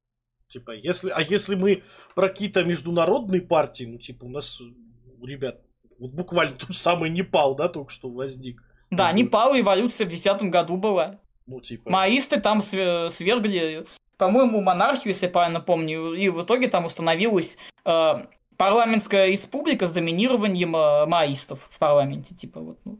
Они-то пытаются что-то развивать сейчас. Но, насколько я помню, там Китай то ли отказался им помогать, то ли что-то такое было. Вот я сейчас не помню. Так. Да, то есть коммунистические партии, которые по сути коммунистические, их очень немного, ребят, объективно говоря. Да. Ну, потому что, ну, ребят, ну у нас коммунистическому движению в стране 3 года. Почему я так говорю? Ну, потому что, ну вы вспомните, на что это было похоже до СВО. Это же... Ну, я давайте процитирую Швондера. Это какой-то позор. Потому что, ну, типа, что ну, это? Вот об некоторых истоках российского левого движения мы поговорим на нашей следующей лекции, когда дойдем до ее конца. Ну, я не знаю, это, кстати, будет либо вторая, либо третья часть, потому что она частью как бы является. Я просто открыл для себя это немножко случайно, когда начал копать. Как говорится, искал информацию про, блядь, по французских фашистов, а откопал, блядь, по нашу действительность, как бы, ну, и мне стало немножечко не по себе. И хрю-хрю-хрю, да. Нас американцы обогнали, алло. Они нас, ну, как обогнали? Скажем так, я думаю, что в историческом плане мы с ними, в принципе... Ну как?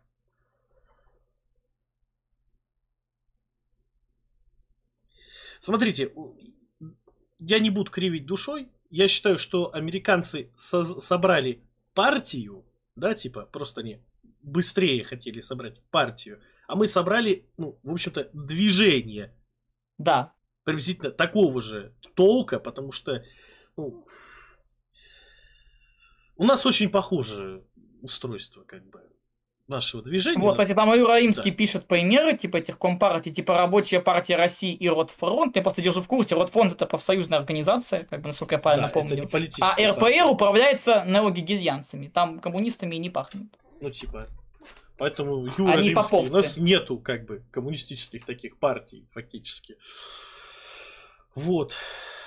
Ну, кстати, партии, которые называют себя коммунистическими, но, по сути, ими не являются. Ну вот. Поэтому, да, как бы получается так, что мы собрали как бы движение, но оно не политическое. Оно может быть политическим. То есть, типа, тут вопрос скорее не того, кто быстрее построил, а то, какие цели перед собой ставит. Вот такая вот у нас загогульно происходит. Так у нас будет ли вообще возможность, смысл в том, чтобы прям партию делать? Да! Да. А почему? Ну... Рита, вы весь стрим просматривайте стрим с самого начала, вы по-другому ничего добиться не сможете. Все, кто пришел сейчас с Борода, я настоятельно рекомендую посмотреть стрим с самого начала, потому что особенно он там вот в своем начале, когда мы разбирали партию Ленина, мы буквально там активно вот об этом говорим. То есть у нас стрим выглядит: партия Ленина, что это такое, почему оно работает, как оно работает, параллели с... как это в наше время работает там или так далее. Роза Люксембург, что она там не понимала, почему она там критиковала Ленина, вот эта вот вся история. НТСовцы, которые, значит, предлагают децентрализованную партию, которая... НТСовцы при этом фашисты. Все, вот. Да. Так что, буквально, смотрите стрим с самого начала, ребят. Если вам удобно в ВК Play, он есть в Ютубе. Он будет, кстати, просто в ВК, потому что он автоматически у меня в ВК загружается. Типа, вы можете смотреть его даже просто в группе ВК, если вы в группу ВК подписаны, там, в видео. Вот. Так что обязательно, ну, как бы, смотрите, ну, смотрите его в записи. Закидывайте, товарищи. Прогревает. Прогревает, да. Вот. Нам обязательно, ну, конечно, типа, никакие, не может считать политической организации без партии. Вот. Вопрос только в другом. Кто хочет политическую партию? Ну, кто хочет политическую организацию? То есть, вот, кому нужна политическая организация, тот будет создавать партию. Кому не нужна политическая организация, считает, что не надо, тот не будет. Ну да, буквально так. Да. Так, давайте я почитаю донатики.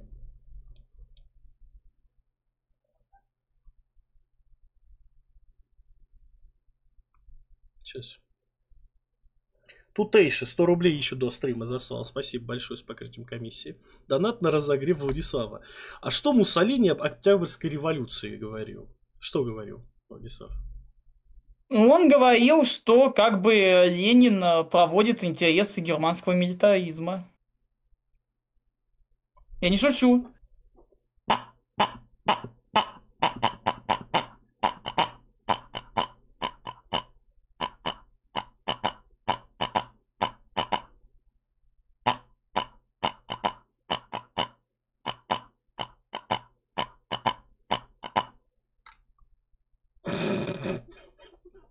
Ну, это по Махаю, в общем, да.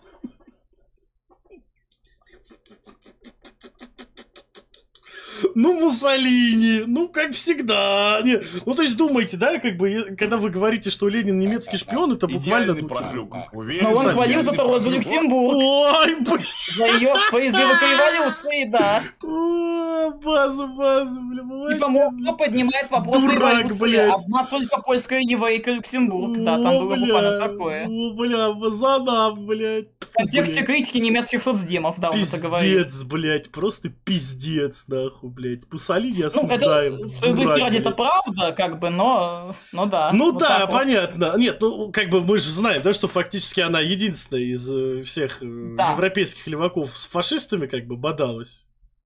Да, это так. Как бы, ну, как бы. Но это смешно. Да. Ну, это смешно, действительно. Так, значит, Одан отправляет нам 100 рублей с покрытием комиссии. Ассаламу алейкум рахматулла баракату, товарищи. На запуск стрима, спасибо большое. Галил отправляет 333 рубля 33 копейки, блядь, с покрытием комиссии. На ликбез, спасибо, Саня. Боровяк отправляет косарик нам. На фронтир, умоляю, дядь, не трать все на ГФ. База. Блять, культ невидно репрессированного Тима, значит, отправляет нам 150 рублей с покрытием комиссии. Спасибо большое. Отбитый Долговец за 200 рублей с покрытием комиссии. Долговец на вахту.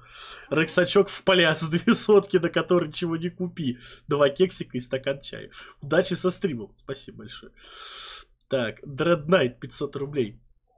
А меня с ЗП и отпуском объебали, так что шиш меня не общежешь, по скрипту. Как не перепутать Олега и Диму? Рядом с первым играет подовая еврейская музыка, рядом с вторым последним саундтрек из ГФЛ. База, ладно, да. Не поспоришь, тут как бы, да. Пролетарий над гнездом кукушки. 100 рублей с покрытием комиссии. Нахуй Дудя тут интереснее, спасибо большое. База, ребята, база. Дани из колхоза, 250 рублей с покрытием комиссии. Если не хотите, чтобы Гамбург сбежал с Ленжоза, привяжите его к ноге 5-литровую бутыль с водой, никуда не деться. Ужас какой! Лихо. Так, это я не буду читать, потому что... Это да. Потому что это один конкретный человек, и его все еще пидорасит, поэтому... Это прям не в бровь, а в глаз, я бы сказал.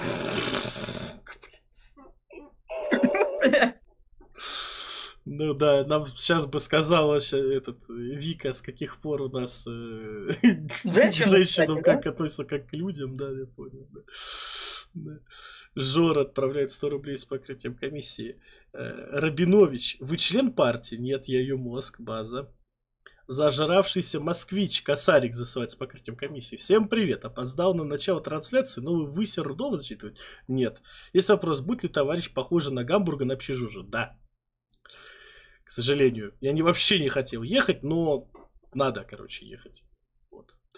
Веточка отправляет 500 рублей, но это мы уже зачитали. А ну что, и все, что ли? Получается. Получается, блядь. вот, Стив Джобс 250 рублей. Старичок, заходи на рексачок. Лови, дорогой друг Дима. Гейбург. 2,5 бесполезные сотки. Спасибо большое. Ребят, я думаю, что вот реально в Гейзенберга надо теперь переименовываться, короче.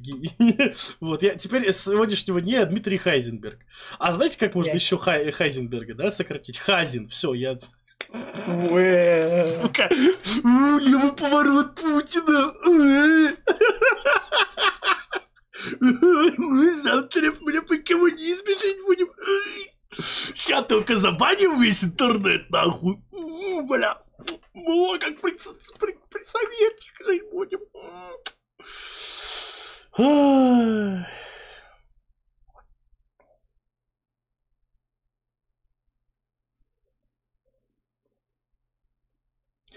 Ну, Рита, смотри.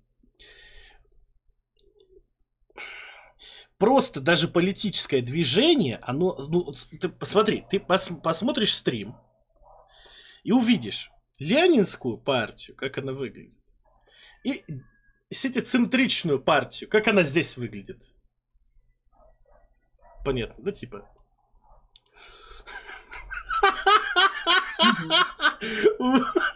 Бля. База. А, тряск фиксируется. Тряска. Главное, что не трясутся, но деньги шлют, как бы, да. Это прям великое. Великое. Ой, бля.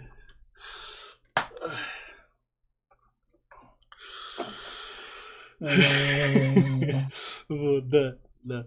Ну, так что вот, нужно, смотри, ну, ты посмотришь, что такое сеть, децентрализованные партии, как они устроены, и поймешь, в чем проблема этих децентрализованных партий, нахуя они, типа, в чем... Это все обговариваем. В чем их беда? Да, то есть беда на самом деле заключается в том, что они, во-первых, не под профессиональных революционеров, они, значит, то есть там чуваки, у них, ну, как бы, обычно нету зарплат для членов, вот это все, они взаимодействуют сами с собой, то есть каждая ячейка партии это буквально отдельная партия, соответственно, у них могут быть проблемы взаимодействия друг с другом, ну, в общем, вы поняли, короче, там прям много может быть проблем вот в этих вот организациях, и в основном их используют неофаши, как бы в основном исторически их применяли неофаши для совершения антикоммунисты терактов. Разного рода, да. Антикоммунисты разного рода. Вот. Ну, понятно, что дело не в том, что их применяли антикоммунисты, и поэтому это харам, да? Потому что, типа, да. А их антикоммунисты поменяли для борьбы с коммунистами, потому что, ну, устраивали теракты, как бы, да, и опирались на поддержку извне. Как да, бы. Но это не то, как коммунисты, это не то, как совершаются социалистические революции. Это не когда тебе кто-то извне бабло закидывает, и ты совершаешь теракты. Так коммунисты так не работают. Понятно, да, типа? Коммунисты работают иначе. Их задача вообще абсолютно другая. Их задача сохранение своей собственной державы. Они национальны в своем интернационализме. База. Или они интернациональны в своем национализме, понимаете? То есть они занимаются совсем другим. Их задача построение лучшего общества для всех. И как бы, ну, типа, без государств это не реализовывается. Вот. И государства не должны быть развалены. И хочешь лучшего для своей нации, и, в общем-то, если хочешь этого для всех остальных. Для своей нации, тебе нужно, чтобы и всем остальным тоже было хорошо, потому что, ну, типа, ну, представили себе, да, зомби-апокалипсис, да, вот зомби-апокалипсис отличный пример, типа, как бы национализма, да, типа, вот у нас есть все в зомби превратились, короче, а мы, блядь, еблан ходим от зомби этих, прячемся, короче, там, боремся с ним, выживаем, они нас рано или поздно всех съедают, ну, типа, чтобы, ну, как бы этого не произошло, нужно заботиться обо всех, вот такие дела. Интересно тогда посмотреть революцию на Кубе. А там тоже правительство упало, потому что Батисту прекратили слушать, нахуй. Собственно говоря, сам Фидель опирался на опыт одновременно и Ленина, И в том числе он был большим поклонником Примо де Ривьеры, который де-факто адаптировал опыт Ленина для испанских националистов. Ну, типа, то есть там буквально та партия, которую он предлагал, очень похожа была на ленинский принцип. Единственное, что... Причем настолько похоже, что там даже демцентрализм, по сути, соблюдался, и была выборность как бы хефе, как бы, то есть этих вот вождей.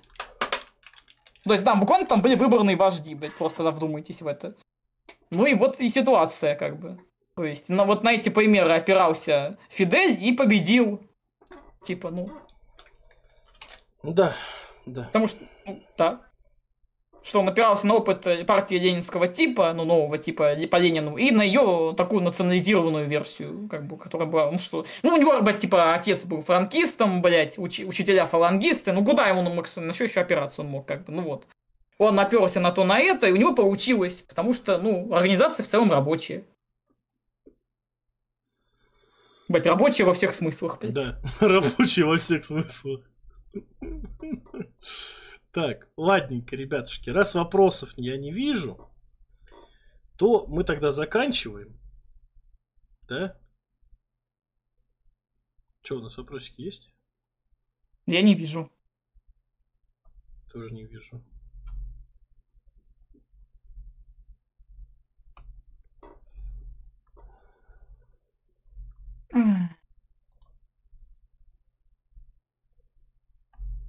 Ну что, тогда заканчиваю потихонечку. Большое спасибо всем тем, кто смотрел. Отдельное спасибо всем тем, кто донатил. Мне кажется, сегодняшний стрим важный, ребята. Распространяйте его. Вот. Закидывайте товарищам, да, типа, ну, реально, типа, давайте, распространите, как говорится. Ну вот. Владиславчик, спасибо тебе большое. Было очень замечательно. Отличный стрим. Видим тоже спасибо. Вот. Что-то выступаю и хихи. Отлично. И хихи. А на сегодня все. Всем пока.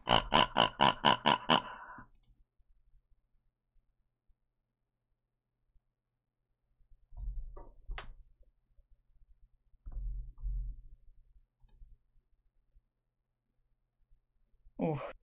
Сейчас, погоди, опять не заглючил. Ой.